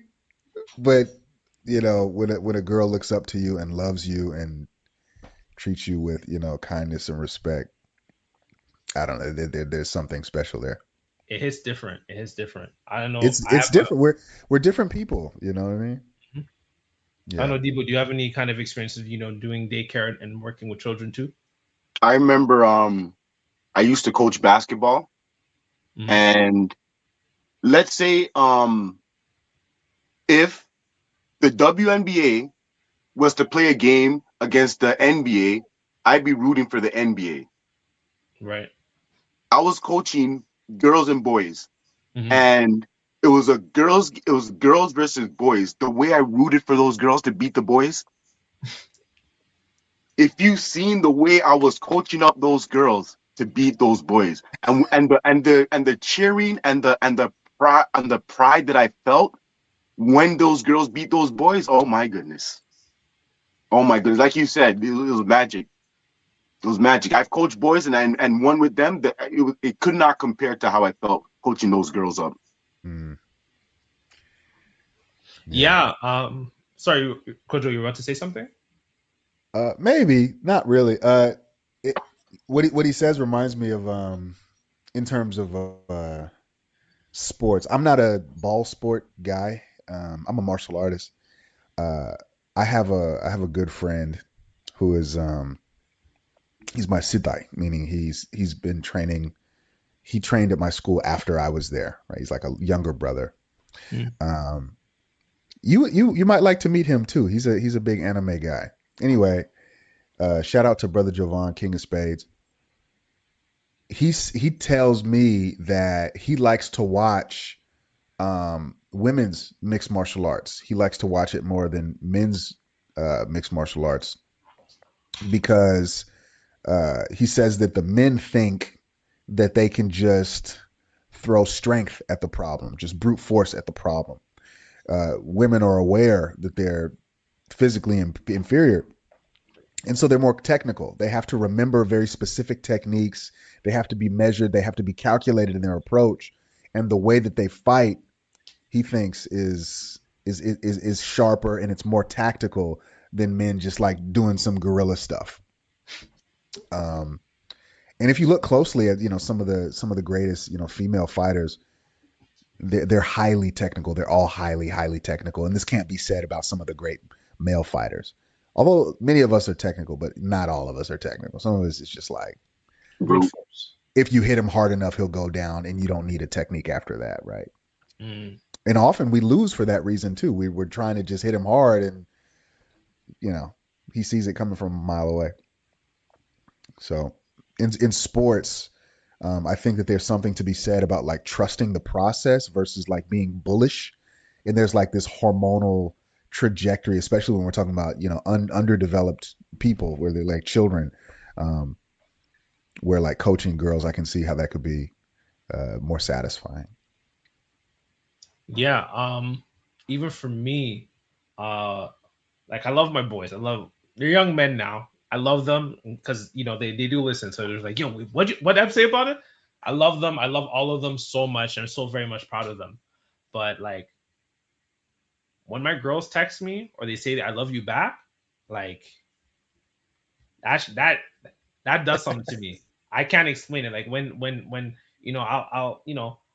I'll text people, yo, Yvonne just text me. I'll get all giddy because she finally responded to my text, or she said I love you back. Like that shit, whew, that does something to me. They're finally hearing this. They've never heard me say this to them. I've never verbally said this to them. So Mm. that maybe goes into the conversation we said it before about gradualism. I don't always share everything I'm thinking, but when they respond, when they text me, when they call me back, or whatever it is, that does something to my spirit that I cannot explain. It may even makes me think, because we're talking about the beginning of the episode, how, like, your father will give you like a framework for girls and young women, will give you a framework for type of how you see masculinity, how in the world, right? And a lot of them have told me, like, you've reshaped and reframed the way I see masculine manhood. They've told me that. Um, and with that being said, my wife is a daddy's girl, and there's times where, like, I'll see them take videos or two pictures with each other, like we just essentially brought makes. You're here in Canada, you're here in North America too. You know how, like, we're hosting World Cup, and so we organized it to take my father-in-law to the World Cup, to because he doesn't like to travel. He's Congolese. Who doesn't like football, right? But he wouldn't travel. And what are the chances that this man who's a retired teacher can get to experience the World Cup for the first time, right? Coming Mhm. from Congo, so we got to take him. Every time I see her doing things with that, even just like when there's even outside of this, like she posted about it, even just seeing together, it's so heartwarming to see, like, my wife with her dad, because I get to see the little girl. It's the only time I really get to see, because she's like my wife, right? She's a grown ass woman. But I get to see a little girl with her, and I get to see, like, that relationship that they have every time they're together. Every time they're together, I can see, like, my wife doing the same thing as Bonnie, like that inner child of her is coming out when she's with her dad, and it's so beautiful to see. And even for me, like, should I have daughters of my own, I love for that to experience that as well. It just hits different. It hits different. Can't explain it. Mhm. Um, and it goes into, like, that sense of, I guess you could say, maybe healing. It makes you think of that, of some of the quotes that Kuma said to Bonnie, well, said about Bonnie, because it was his memory bubble. He wasn't exactly saying it to her. One of them was, he's like, Bonnie, ever since I was a child, I've always wanted to be a hero who could save the downtrodden and suffering. And then later in that quote, he said to her multiple times, he said, thank you for being born. And even later in that quote, he said, thank you for saving me. So as much as Akuma's been, having the hands of liberation, he thanked Bonnie for saving him. And that's how I feel about, the young girls in my life. Like, in many ways, they've healed parts of me. They've brought things that, like, I never would, kind of reflect on or address. And it's a beautiful relationship. It's a beautiful relationship to both experience and see. That word "heal" is a recurring. Very true. Very true. Yeah, no, Yeah. sorry, you're about to say? No, that's it. They're healers. They heal us. Yeah, very true. Hmm. Yeah, I love seeing that. Like, whenever I see my wife with her dad, I was like, wow, like, I'm seeing the inner child come out. And even going back on Bonnie, whenever her most scornful and wrathful tendencies has always been when she was without Kuma. When either he was estranged from her or he wasn't able to be in her life, that's when you saw, like, that angry side of her. But the moment he comes back, she becomes softer. She becomes more kind. She becomes more empathetic. Where, like, everyone's like, "Yo, why are you so mad?" Like, I can't remember. I think it was even like Jimbe was like, "Why are you so upset all the time? Why do you not smile? You kind of go back into neutral when you eat food. You go from hangry to angry. But that's the that's the full spectrum of your emotions. Um, yeah, I really loved seeing her relationship, and by extension, I think that's a really good point too. Um, this is more leading to Debo. Um, how do you feel about her relationship with Kuma? I think, like, that's also a very paternalistic relationship that they have. I mean, their relationship, it was good to see Mm-hmm. how, especially since it wasn't even his biological daughter, Mm-hmm. to take on that role, and that's not your daughter at all, is just, it wasn't, I don't want to say afterthought, but he went there strictly trying to find Jeannie, found her basically dead body and a baby, raised that baby as his own. and did the best that he could, and ultimately gave up his life and his entire existence to save her. So when you talk about like sacrificing as a parent, like you can't get a bigger sacrifice than that. Yeah, and you make a good point about the sacrifice piece. I'll pose a question, Kodro, for you to think about, but there's something I want us to explore. Is the impact not just of dads on girls, but even just like men in the community? So, and what that may look like for girls and young women. So I'll explain further because the more I think about, Bonnie's upbringing, she was pretty much exclusively like there's periods in her life where she's pretty much exclusively raised by men. So there was the period where she was on, on Egghead, where she was, around Kuma, she was around Sentomaru, she was around Vegapunk, and she was around Kizaru. All men raising her. And you could see that really having a positive impact on her, right? She was very physical, playful with Sentomaru. She was I wouldn't say Kizaru was very much involved in her upbringing per se. He has very laissez-faire connection with people. And then, she had a very loving relationship with Vegapunk. I would say he was sort of like a godfather, if you will, in terms of relationship, godfather slash uncle. Actually, no. I'd say Sentomaru is more of the cool uncle. There's always the younger cool uncle that the kids love playing with. I'd say Sentomaru follows more into the uncle. And then I would say Vegapunk would probably be more like the godfather type of figure. I've watched you grow. I'm here for you, but we're not biological in any way, shape, or form. And then there's obviously Kuma, who is her adoptive father, and you could see that having a positive impact in terms of who she is, and you saw that having an impact on them as well, right? Kizaru was very mournful when he had to kill Vegapunk and felt very guilty with regards to having to go after Bonnie. You saw Sentomaru basically, what's it called? Leave the military. He left the world government after what happened with Vegapunk and Kuma and Bonnie. He left the military, right? And then we see how like Kuma was able to essentially restore himself through his love of Bonnie. I don't know if there's any sort of like stuff when it comes to just men in general, when it comes to lives of girls. Quadro.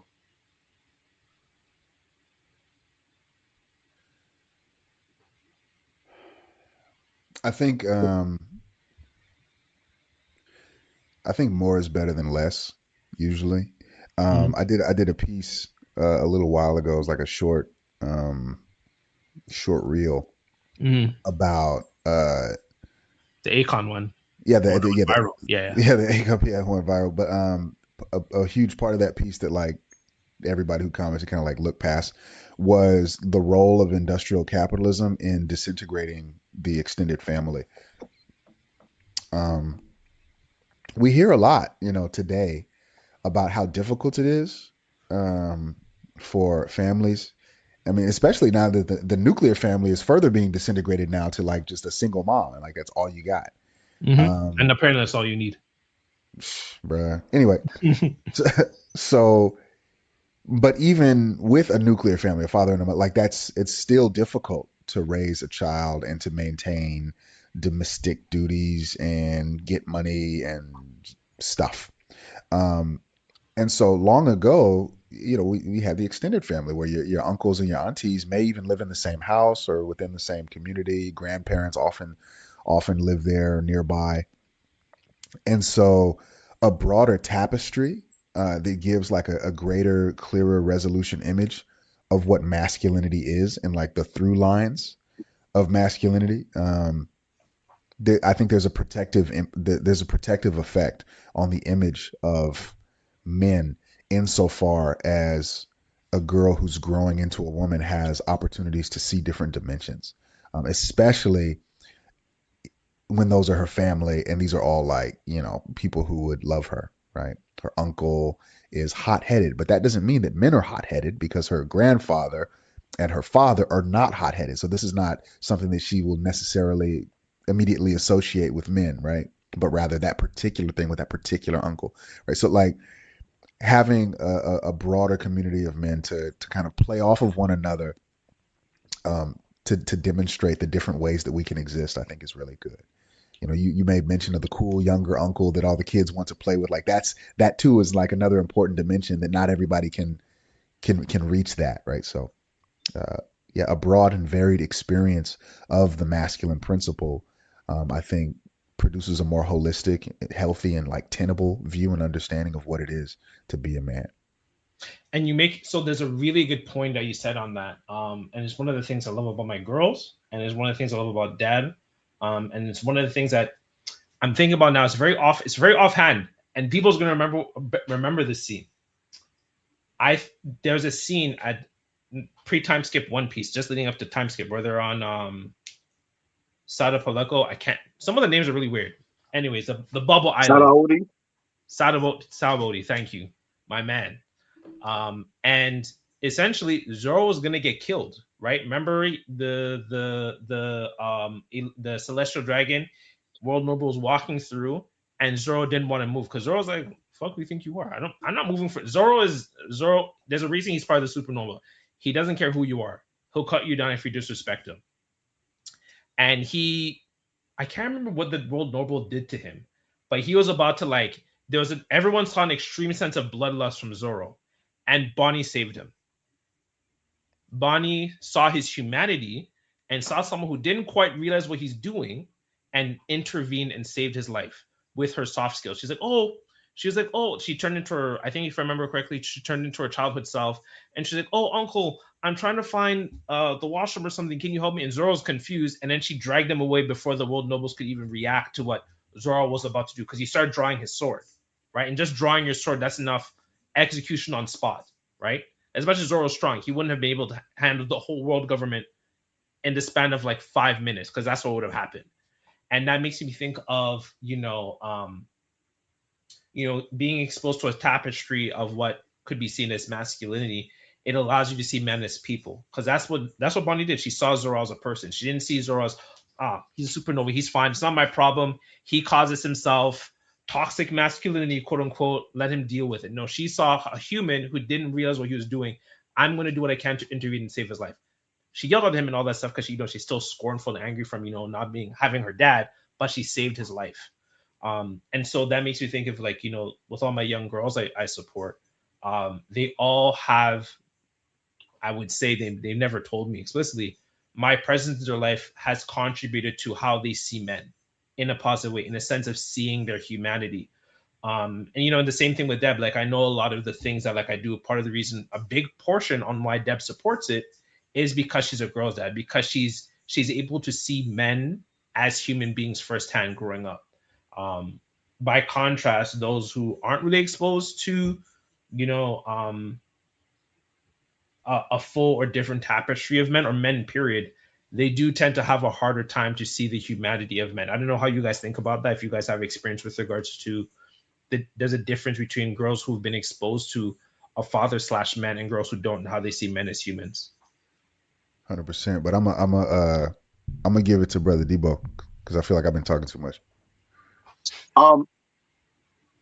I think just to look at it further, I don't know if you guys see this how I see it, but society as a whole has almost taken the stance that men are inherently dangerous. Agreed. Whereas I remember growing up, the general consensus was men are generally helpful. Okay. I can't Whereas speak to like that. Mm-hmm. whereas like I remember growing up, the idea of a man to Mm-hmm. me growing up, like what it seemed like the idea of a man was fathers, Mm-hmm. the construction workers, Mm-hmm. police, Mm-hmm. your neighbors, Mm-hmm. stuff like that. Yeah. Now it's like when you think of man, it's like almost like it's a boogeyman, somebody that's Yeah. somebody that just might hurt you for whatever reason. And it's not just like men are these people that regular people that could be useful to you. It's like men are people that could just hurt you for whatever reason now. You didn't make his pancakes properly, so he's just gonna bludgeon you while you're this is the other thing. Sorry, a corny term that I don't know where it came from. Maybe Quadro, you can explain where it comes from. This whole thing of like her being barefoot in the kitchen, like why would and pregnant, like I don't know why would I have my wife barefooted in the kitchen without slippers. Those without slippers piece is crazy, but yes, it's that whole nature. We're just gonna harm you and we're more dangerous Also, than. is barefoot in the kitchen the worst thing in the world? Well, I have flat feet, so like hold on. I got my Birkenstocks, but like I'm barefoot right now. love that for you. I got flat feet, bro. But anyway, sorry, go on. I'm very flat-footed as well, but I'm still barefoot. You got the hops though, so it's all good. Um, True. I don't know much about the barefoot part. Pregnant in the kitchen, that makes sense. Pregnant is relevant to making children, which I guess they resent that. And in the kitchen is relevant to preparing meals and nutrition and sustenance for the family, and they also resent that. Um, Barefoot though, I don't know. I have slippers.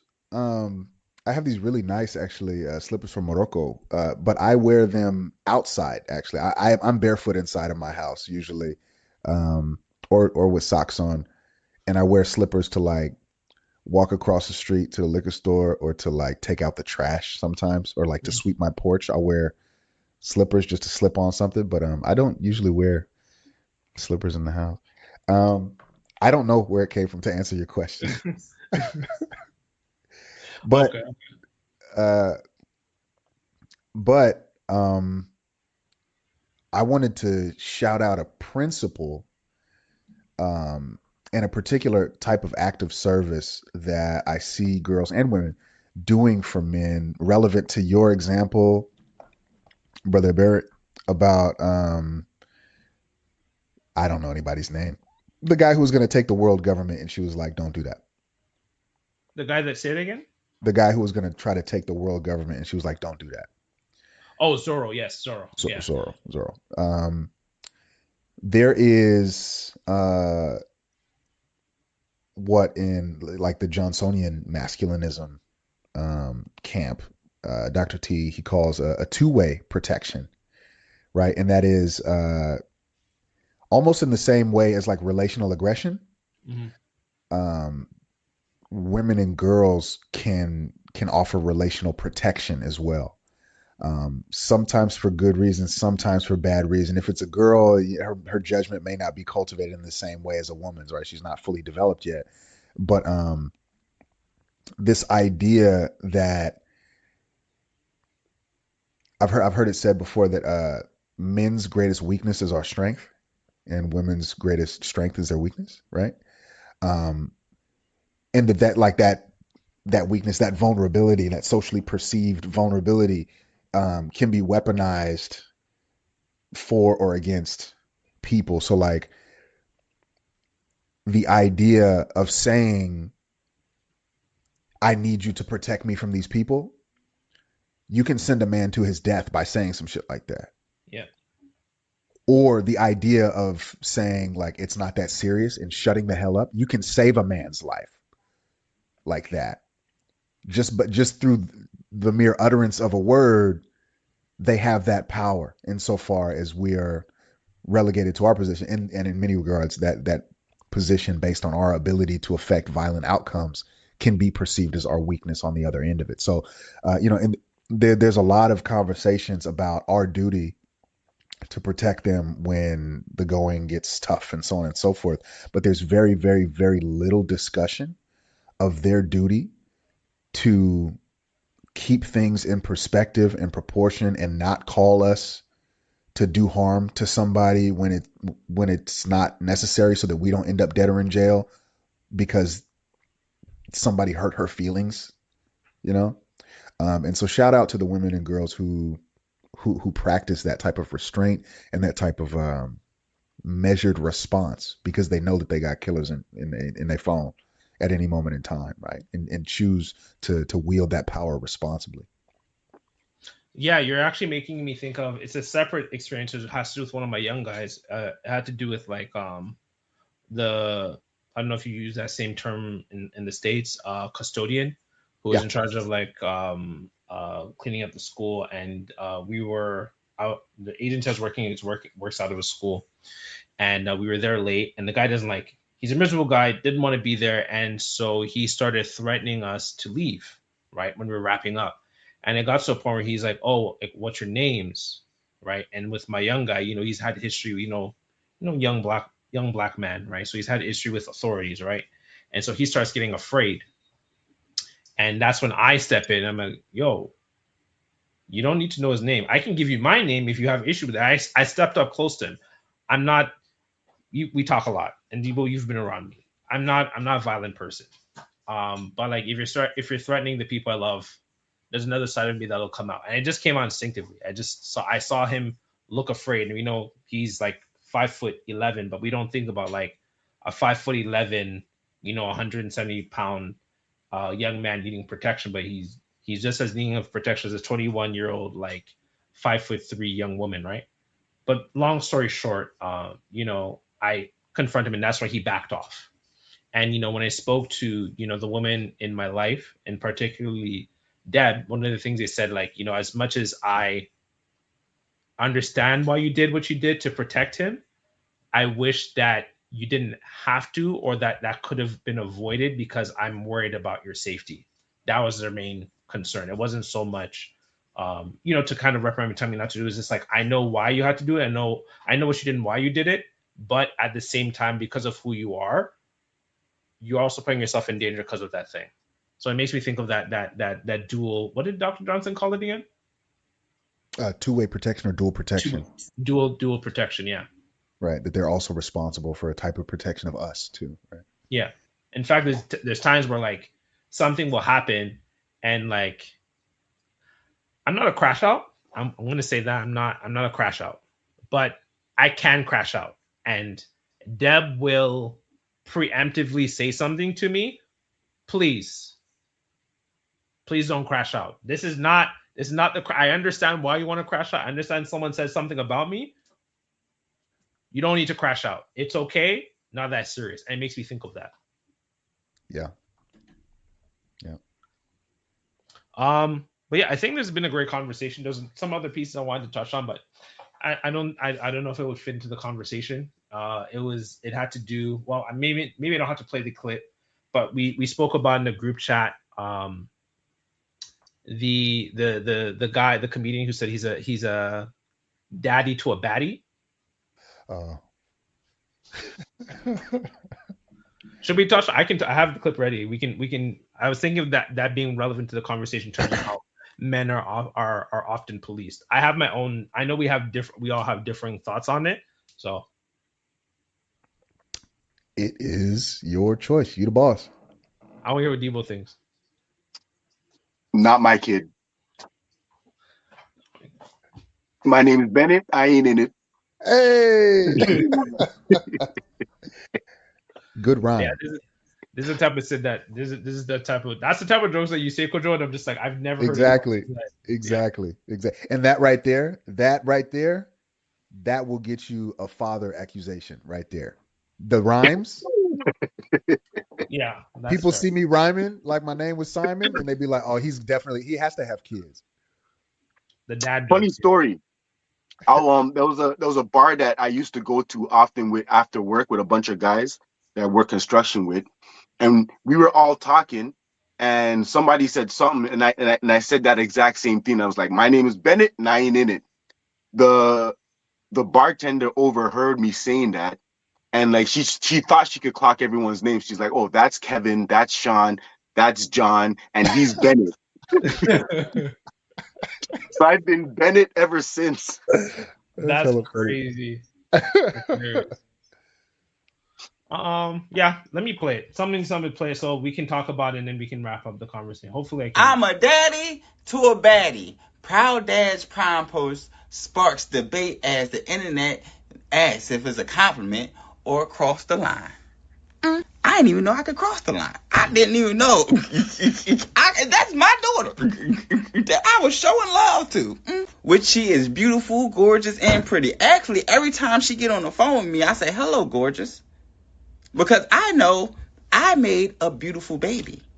Some of y'all can't understand getting a compliment like that from your father because y'all didn't have none. And I understand. It's okay. There's nothing wrong with not having a dad, but don't come over here bothering me and mine. Especially since my daughter is graduating at the top of her class and she has had a 4.0 her entire school career. And she about to go to college. So I think I'm doing pretty well out here. I use the term baddie because it rhymed with daddy. And that was my little dad joke. I guess it wasn't funny enough for y'all, but that's what I am. A little corny dad. Plus, using these new terms that these kids use help me stay relevant. Not one of you old nigga daddies either. You know what I'm saying? Because my daughter could talk to me. We have conversations. You know what I'm saying? She lets me know when she likes a boy and when she don't like a boy. And the whys and why nots. Because we could have these conversations. I'm trying to be better than the niggas in our past. Nonetheless, I also tell my son he that nigga. I also tell my son he's that nigga. Believe that. But this is new age parenting, and a lot of y'all got a lot of trauma that y'all got in your body. Y'all need to get that out of y'all, because it's seeping through the internet very much so. Y'all got problems. Nonetheless, my daughter seen the post, and she said we should sue y'all for defamation of character. I'm just saying. Because she knows that I'm a great dad. At least the best she got. You feel me? Nonetheless, continue on with y'all day. Leave me out of this shit.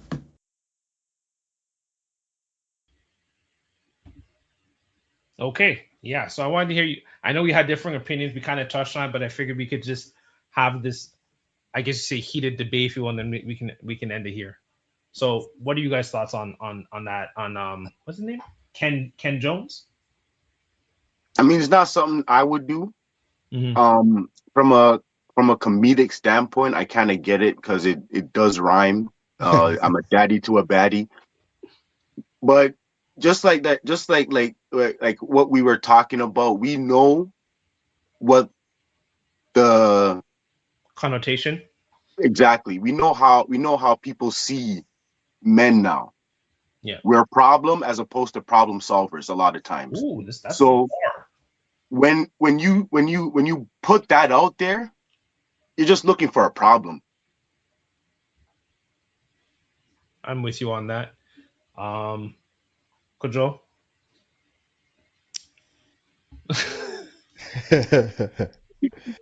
I agree with Bennett. um, I don't I don't think I like this character very much. He he put out like several ad hominems and non sequiturs. These are logical fallacies. Ad hominem meaning, like, Personal attack. if you're making a particular type of argument, rather than meeting the argument where it is, I'm just going to insult you instead. Um, if you don't approve of me calling my daughter a baddie, it's because you didn't have a father yourself. Your father never loved you. It's like, that's a really flippant and obnoxious response. And then also things like, my daughter has a 4.0 GPA, like, that's what we would call non sequitur. That has nothing to do with whether or not it's appropriate for you to call her a baddie. I might even go so far as to say that she's less likely to be a baddie if she has a 4.0 GPA, but I'm gonna go do that. I agree with you on that. Man, anyway, it did rhyme, but that's really it. It rhymed. Maybe there's better things to do, or maybe better things to rhyme with, better things to say. Um, None of the arguments that he made really addressed the problem at all. I wouldn't want a daughter. I would never describe my daughter as a baddie, and I wouldn't want a daughter to call or think of herself as a baddie. There was a television show called Baddies on, like, MTV or VH1 or BT. I think it's One of still a these, thing. yeah, It one was of these trending shows here. that, yeah, Yeah. one of these shows that, like, market to black women, with the lowest, most vile, disgusting, reputable behavior known to man, that black women have nothing but negative PR across the entire planet for. and it was called Baddies, and it was an internationally syndicated show where they wear wigs and then fight each other and tear them off and show up half naked and get drunk and stuff like that. That's Baddies. There's an emergent term called baddie culture, where it's now being identified as a cultural force with people like Megan Thee Stallion and Cardi B and some other of these devils. Um, is I would never ever, Trevor, want to put my daughter or my wife or even a woman that I was sexually involved with, like, she looked good but she's not a baddie. Like, that's not even it. Um, yeah, and also he says that he tells his son that he's that nigga too, right? Mm-hmm. Yeah, Equally they should too. equally inappropriate, and I'm not gonna say that shit to my son either. Yeah. Um, Perhaps dude just has a habit of talking to his children in a strange way. He seems a little different anyway. Crass. Yeah. That's not what I was gonna say. Maybe Okay. maybe when the live stream turns off, he was making strange little sounds when he was Oh talking, and yeah, the sound. Yeah, yeah. his I think I his switched it to just his laugh and how he gets like engagement. But yeah.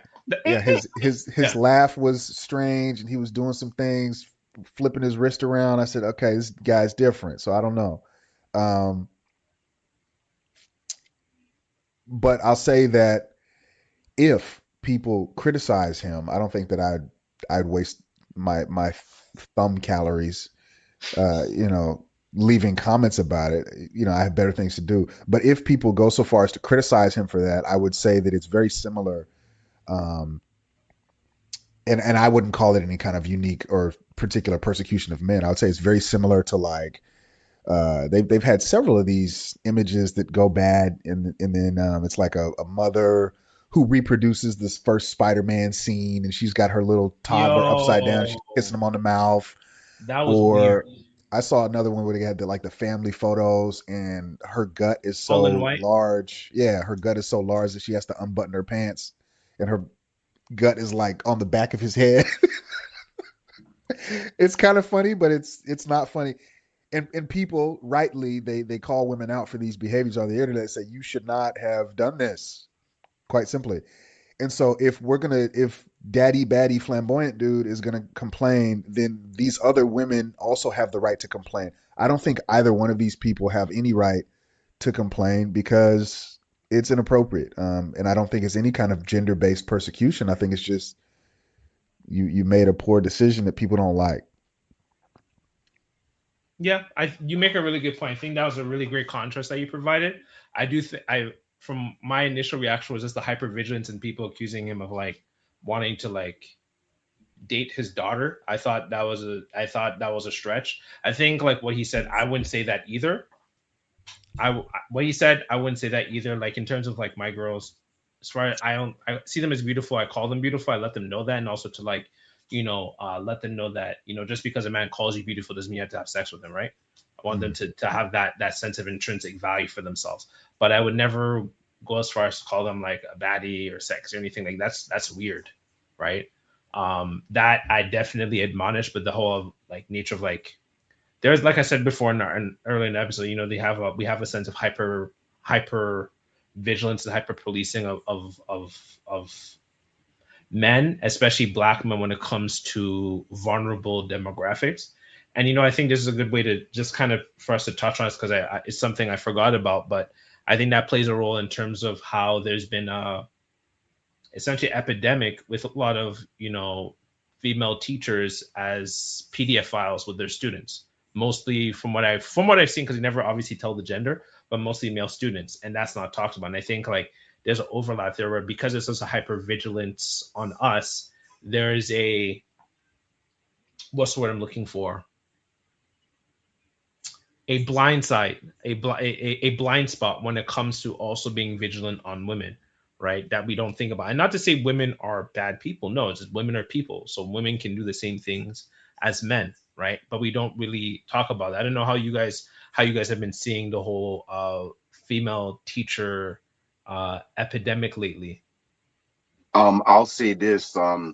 I saw a woman who was talking about how one of her teachers preyed upon her, Mm. and when she would tell people the story, everyone would assume the teacher was a male, Mm. but it was a female teacher. So it goes to show, just like what I was saying before, nowadays men are the problem as opposed to being the problem solvers. Mm. With that said, a lot of times what goes unsaid is how much of a problem women can be. Yep, exactly. Yeah, even I think about before we get to you, Kojo, in terms of your perspective and analysis on it, with because of the hypervigilance, and this is another thing too when it comes to community work, which is why I'm, like I said, pivoting towards more boys, is like when you do, workplace training, no one trains you, and obviously you should have your own common sense, but the very fact that you're not trained for it says something. No one trains you to know to look away when the girls are dancing to dance hall music or start twerking, whatever. Obviously you have the common sense to look away, but there's no training for that. There's no preparation to protect you as someone who's both black and male, or just male period, when it comes to these highly higher female population situations, right? There's no protection when it comes to, there's no training, there's no preparation, and that played a role in terms of my decision making, right? Like no one trained me to do that, no one prepared me. But if I was to do that thing, kind of like what Dr. Johnson said, in terms of Dr. Chisholm Johnson said about us knowing to do certain things for women, if we're not, we're punished in terms of by society. It's the same thing. We're not trained to be aware of these things, but if we're not aware, if we don't get the grace of ignorance, where it's like, oh, he just didn't know. No, he definitely wants to watch these little girl dance. Like, no, I just wasn't thinking. I was distracted. I was looking at something. Like, I know I don't even just look away. I even like will turn the opposite direction or leave the room just to protect myself. Because if like a camera angle shows that like I'm facing them while they're dancing the dancehall music, that's all they need. They're like, and this kind of goes back into the video. We knew it. You just couldn't help it, right? And it's like, no, I'm a human. I wasn't thinking, right? But we're not given that sense of grace. And like I said, that's the reason why like I'm making a lot of the pivots I'm doing for myself, because I have a family to look after. I can't just be doing whatever I want, right? Unfortunately, and that's a lot of my mentors' choices, right? I remember one who he's explicitly told me like, I don't mentor girls, only boys, just from his experience, because it's like there's no protections for us, and that's why there's also just I'll land my plane on this. This plays a big role. I would say this. I don't know how big of a role it plays, but definitely plays at least a substantial in terms of why men aren't in these fields, is because we don't have any protections. As Dr. Johnson put it, your career is in the hand of every teenage girl who walks into this campus, right? So pass on to Coach. I don't know how you feel about like the female teacher epidemic with PDF files. Yeah, I've heard verbally, I've heard reports that it's on the rise. I haven't seen those numbers, Right. and like seeing the research design of any study that actually demonstrates that. I've heard it from people, but you got to be careful these days of what people say. For sure. Um, if it is factually on the rise, then I will. I'm going to for sure cover that. Uh, I also know that I was actually one of them after 2020, after the pandemic, that there was a, a documented uptick in the exodus of black men from the teaching professions. Mm. Myself, I was one of them. I quit in 2021, I think, Hmm. 2020 or 2021, um, for a lot of the reasons that you cited. And if not necessarily sexual reasons, Hmm. gender, sex based Yeah. reasons. Yeah. Another thing that Dr. Johnson speaks about as an educator, I'm not an educator, but an educator himself, Hmm. um, is that often black males in academic settings are used like a punishment the idea that we have the ability to pour into children, to cultivate children, and to advance them is not really it. It's I'm gonna go send you with Brother Debo if you act bad, right? Because Brother Debo is big and black and bad and tough, right? Which he is, but he's other things too. He also has the Bennett rhyme, right? So he's also fun to be around. But we're not perceived this way in academia. And so that's another kind of like gender sex based reason that a lot of brothers were walking away. There's some really interesting articles and stuff written about this around that time. There is the great irony. I was going to say it, and then we went off the topic when we brought up the little girl in the blue shirt from the robot guy video game. Yes, Pragmata, yes. Pragmata, yeah. The long piece of text with the lady who was full of crap. Mary Morgan, yeah. One of the part of the greatest irony, right, is that, and you said it also with these white women who saw and looked on in horror as all these girls huddled up to you, because they felt safe and glad that you were there. The people who advance these narratives that we're no good and so on and so forth, these people are going to shoot themselves in the foot, and they already have, and they continue to shoot themselves in the foot, right? If we want to get into child abuse statistics and see who's really doing it, we could do that.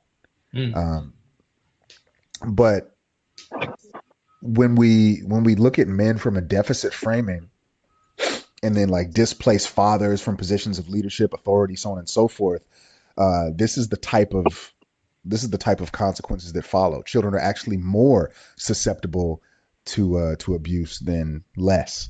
And even in the case of girls twerking at school, right, where the solution, to bring it all back to the Kuma thing, being worried that his daughter would be born in slavery, the solution, instead of saying there's this extrinsic force that is negative and bad, and because I don't want to reap the negative consequences of interaction with that, I'm just going to look away or minimize myself.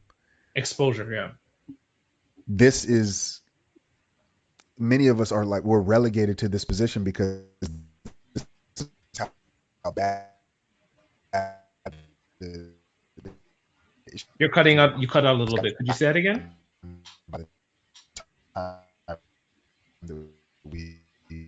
Oh, right. They don't want us talking about this. trying to shut us down. Right. Oh, he's really slowed down. Oh wow. The fix is in. The what? The fix is in. Leadership. The world government has had enough of this conversation. Right. Buster call on the live stream. They Buster called his internet. Right.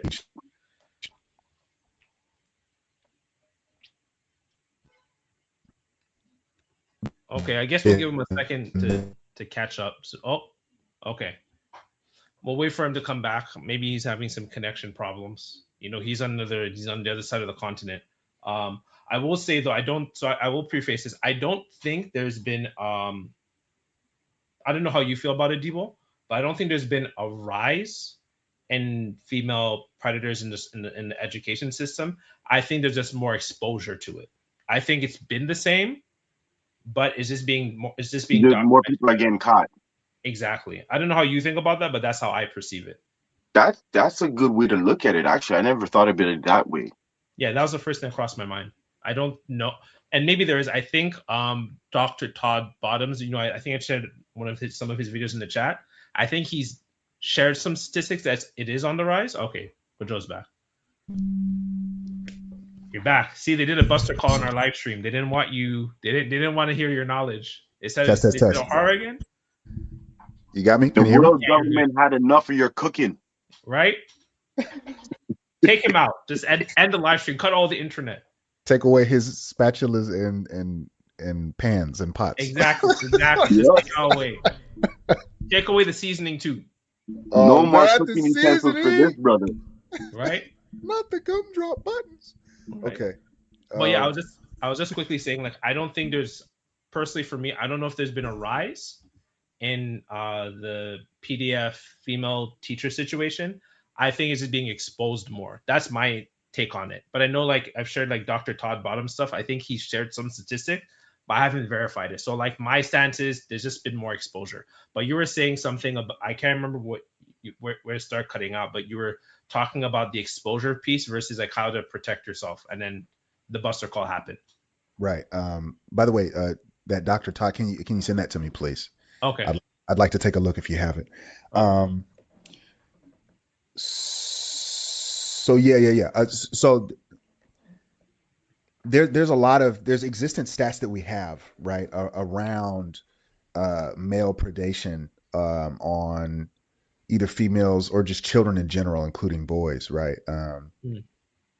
And the displacement of father figures from the household is a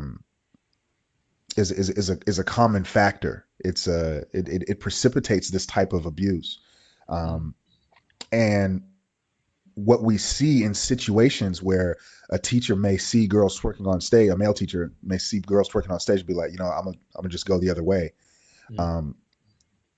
What I'm saying is that is evidence that the situation has gotten so bad that that's all an individual man can do at this point. So it's very relevant to Kuma not wanting his daughter to be raised into slavery, and that whole thing that I was saying about the oppressive outside force, right? There's this harmful world government that would inhibit my freedom if I was to have a daughter. So now I don't feel like I can have a daughter. I have to go deal with this instead. Kuma was actually dealing with it, and hopefully he had friends and family and other people who were alongside him also dealing with it. And hopefully at the end of One Piece, I think it's still going, right? Yeah, it's still going. We're in the final saga now. Eventually the world government may be toppled, and Kuma will be happy and successful, or a person in his position will be happy and successful and able to exhibit those freedoms. And that's the revolutionary position versus the reactionary position, where your movements are made and dictated by this outside oppressive force. Likewise, when a black male teacher sees these students twerking on stage and he throws his hands up and he walks away because he doesn't want to get in trouble, that signifies that there's been an underdevelopment of the masculine principle in the curricular atmosphere for some period of time preceding that particular instance. So if there were fathers at home, those fathers might say, I don't want you to go to school and twerk. A male principal, a male administrator, a male superintendent might say, we don't do shit like that in this school, right? But because of the displacement and underdevelopment of male authority in a lot of these realms, all the way from home into the curricular atmosphere, where it's like more than 90% of administrative faculty and staff are female. This is kind of like the landslide, and then the male teacher, he meets it where it's at. And then there's another social media piece that's going viral right now about, it's ironic, it's a woman and she's telling a secondhand story of what a man told her, but he's not going viral. She's going viral for telling the story of what he said. Okay, fine. Of course. That she saw girls behaving inappropriately and wearing half naked at school, and she asked him, why don't you say something? Why don't you say something? Why don't you do something? Why don't you send them home, tell them to cover up, et cetera, et cetera? And this male teacher said, we got a week and a half until summer vacation. I'm trying to get the hell up out of here with no issues. If I make mention that a girl was dressed inappropriately, that means that I noticed it. They'll use that as a means by which to turn it around and flip it to where, now I lose my job and my pension and all these other kinds of things because I noticed that her behavior was poor. Um, this is what happens when it's confirmation bias. Earlier to what I was telling with Brother Dibbo, that what I say is true, and if you find evidence that's the opposite of what I say, it's further evidence that I'm actually telling the truth, right? So like, this presumption that men are constantly lusting after girls and so on and so forth or whatever. If a man should say, hey, don't do that, don't behave in that manner, don't twerk on stage, that then can be weaponized to further advance the claim. So why are you watching her twerk on stage? It's like because it was on stage and I'm trying to correct the behavior.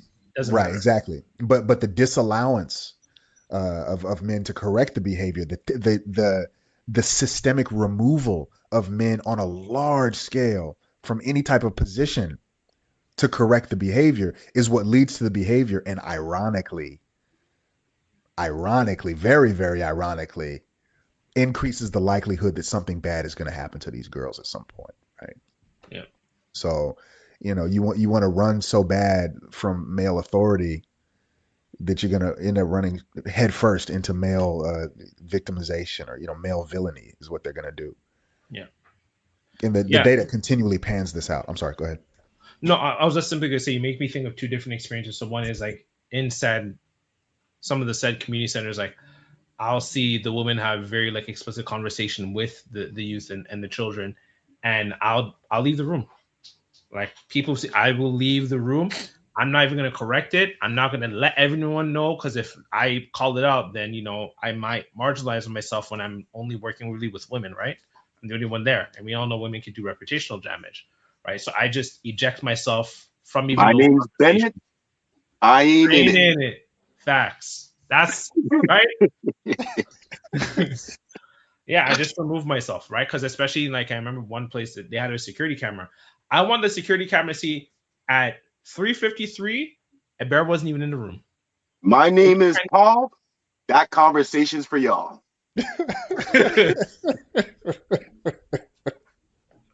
He's just going, yo. You guys need to check out Debo's comedy skits and his content. By the way, you gotta. We're gonna have to big you up at the end of this conversation. I appreciate it. I need to get back into it eventually. Yeah. Work's been beating me up, but I'll get back into it eventually. Placement for me, so I get it. But yeah, no, like I would just eject myself from the conversation. I'm not even just like turning away. If anything, like if they're happening in like one part of the room, I'm on the other side of the room reading comics. So once again, I'm illustrating. My name's Paul. That's the conversations for y'all. I'm not. I'm Paul in it. So I'm Paul in it. I'm not involved. Keep me out of it, right? And it made me think of like even this conversation I had with two girls when I was in Regent Park. Really good girls. I want to have one conversation, one of them in particular. They're both East African, but I'm like, you know what?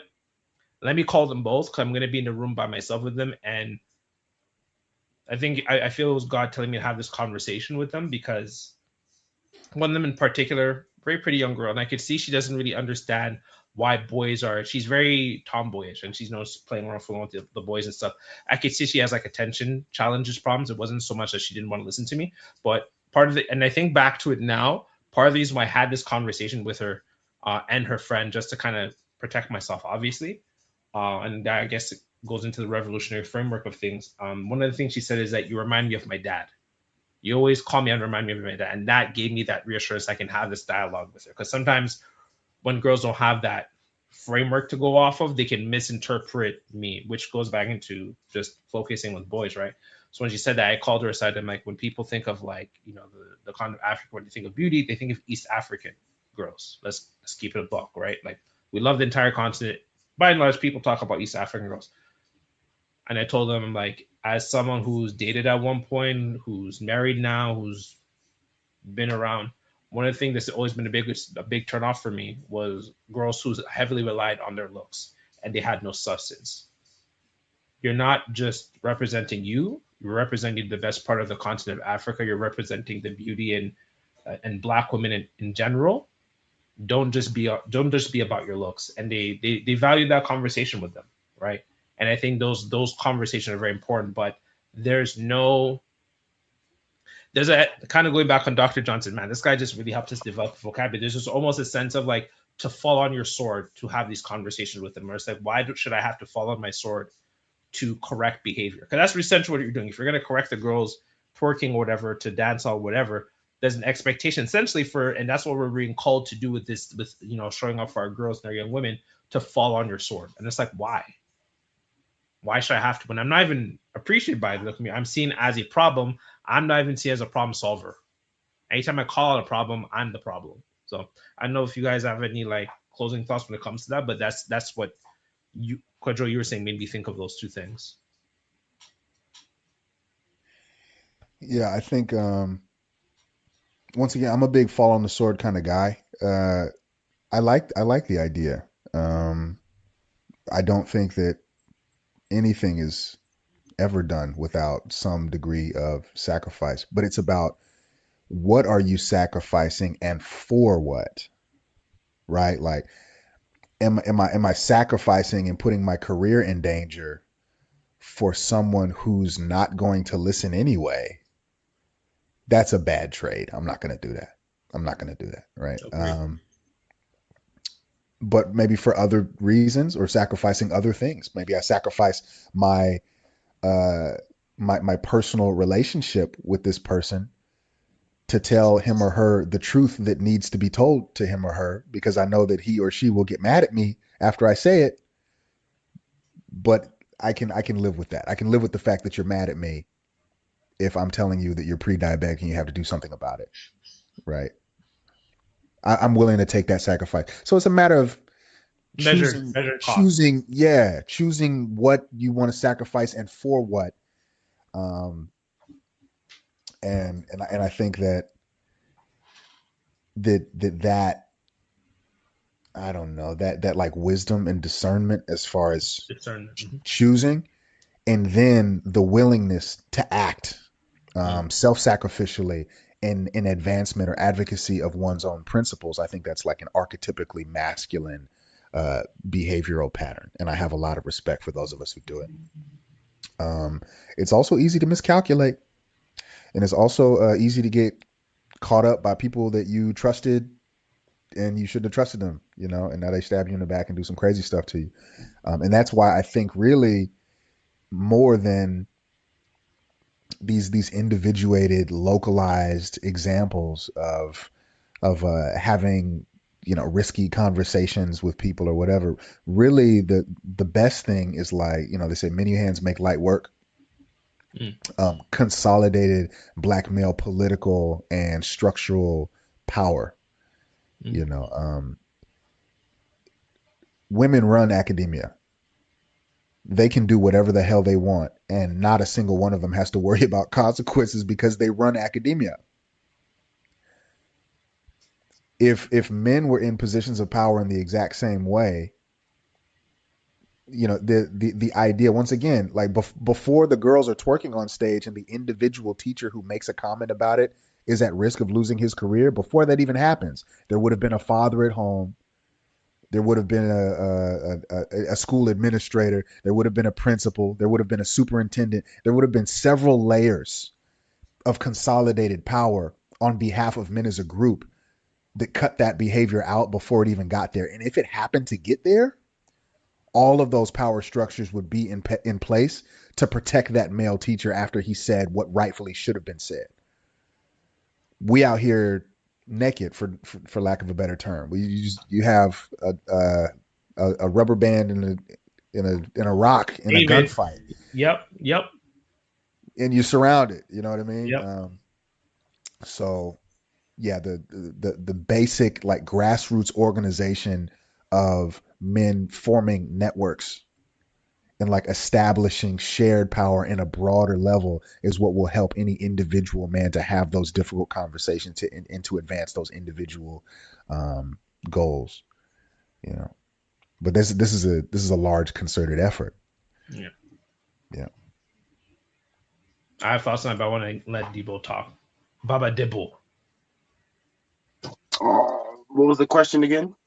What was I saying? I was basically pointing out how, we're expected to fall on our sword to protect our young girls and women, but there is no protection. Yes, the sacrifice is the sacrifice worth it? Yeah. I think it goes to what Quajo was saying, where it's like, what am I sacrificing? Who am I sacrificing for, and for what? Like, if it makes sense, it makes sense. And modern times, a lot of times, at least to me, it seems like it doesn't make sense. Like, there are a lot of times where it's like, again, my name is Bennett. I ain't in it. Yeah. I agree with both of you guys. Even for me, like there's times where like I'll find like what they're wearing. So like I'll be very frank with this. Like TDSB has a very minimal dress code. So that's the Toronto District School Board has a very minimal dress code at this point. If I see some, I just there's only so much I can and I'm willing to do to sacrifice myself for. But that says something within itself, right? So I kind of what you're saying, Kojo, and you too, Baba, is I think there needs to be a sense of exercise discernment. I think black men, we are a little bit more critical of what we're expected to do in terms of falling on the sword and what that means, and if it's even worth, if the juice is essentially worth the squeeze. Otherwise, yeah, no, I think this has been a great conversation. We touched on a lot of topics. I think Kuma really opens up a lot of conversation. We definitely got to do another part on like the aspect of him being a revolutionary and someone who was enslaved at one point. But I think he opens up a great conversation on the value of men, the value of men in the lives of girls and young women. It is very important, and its its value is understated. As someone who is married to a girl dad, as someone who's worked with a lot of young girls and women, it's very important, and we cannot downplay it. And also, oh, that's the other thing I wanted to say, and this is part of the reason why we have these conversations with in Black Nerd Talks, is that I think a big part of what you're saying, Kojo, is the consolidated sense of power, is that we don't even see our own humanity. I was talking, I don't remember who I was talking about this. I was talking about it with my homegirl, and I was saying how the only men that have looked, and oh yeah, you and I had this conversation. The only men, the only sorry, I haven't met. The only people who've looked out for me in my field and career have exclusively been older black men. Only brothers our age have not looked out for me, not one bit. If anything, they've thrown me under the bus because we don't even see our own humanity. So I think these conversations are very important, so we can start self-reflecting on how not only we see ourselves but how we see each other. So that's my closing thoughts. I don't know, you guys have closing thoughts, and we'll end it here. I'll leave it at what I said before, where it's like, I wish we were seen more as problem solvers than the problem. I think we'd go a lot farther as a people if we took that stance, whereas that men are the problem solvers as opposed to the problem. Because at the end of the day, when the problem men come, it's the good ones that are going to solve the problem. So if you want more problem solvers, appreciate them. lest they become problems. Facts. Bang. Um, I'll try to circle it back uh, to the nature of, I guess, the conversation where it began. Um, a lot of the kind of battles that we inherit and that eventually like trickle down to our interpersonal conversations with one another and people at our places of work and our significant others and our own daughters, etc. A lot of these things are influenced either directly or indirectly by media representation and depiction. I was a collaborator on a study and edited a white paper on the roles of, well, it wasn't, the research design didn't triangulate media as the driving force, but it was a qualitative analysis assessing the ways in which first time black fathers who did not have fathers themselves decided on what type of cultural values to instill in their children and how to parent their children.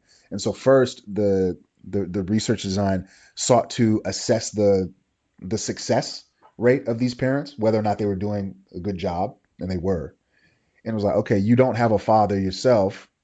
How are you fathering so well? It was explicitly black men. The number one answer, bro, that came back was media.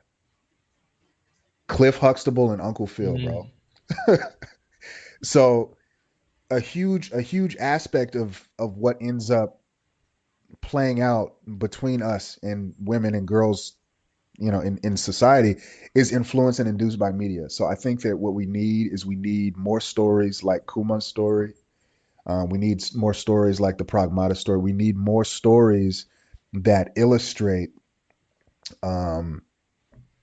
in reality or non-reality, you know, the helpful nature of men, the role that we always have had in nurturing and developing and cultivating children and holding them accountable, because that's what we do. We gonna tell you the truth. That's what this man gonna do. Um, and and I think it's really unfortunate that the culture war is a huge frontier where they're actually trying to diminish and get rid of those stories as much as possible. And that's part of why I think anime is kind of refreshing, is because, you know, it's not so influenced by, you know, like Western media standards and stuff like that. Um, and I think that type of thing is we can't sleep on how important stories like this are. Absolutely. Well said. Well said. All right. Thank you guys. Hope you guys enjoyed this episode. We're ending exactly at 2 hours and 45 minutes. It's awesome. I was really trying to get, I was like, let me see if I can get it at 2 hours and 45 minutes. So hope you guys enjoy this conversation. Leave a comment. Let us know what you think about Kuma and other girl dads that you love, and those that are listening to podcasts. You know, let us know what you think on the various platforms that Black Nerd Talks is on. Take care. Have a great rest of your weekend. Bye, y'all. Doses. Oh.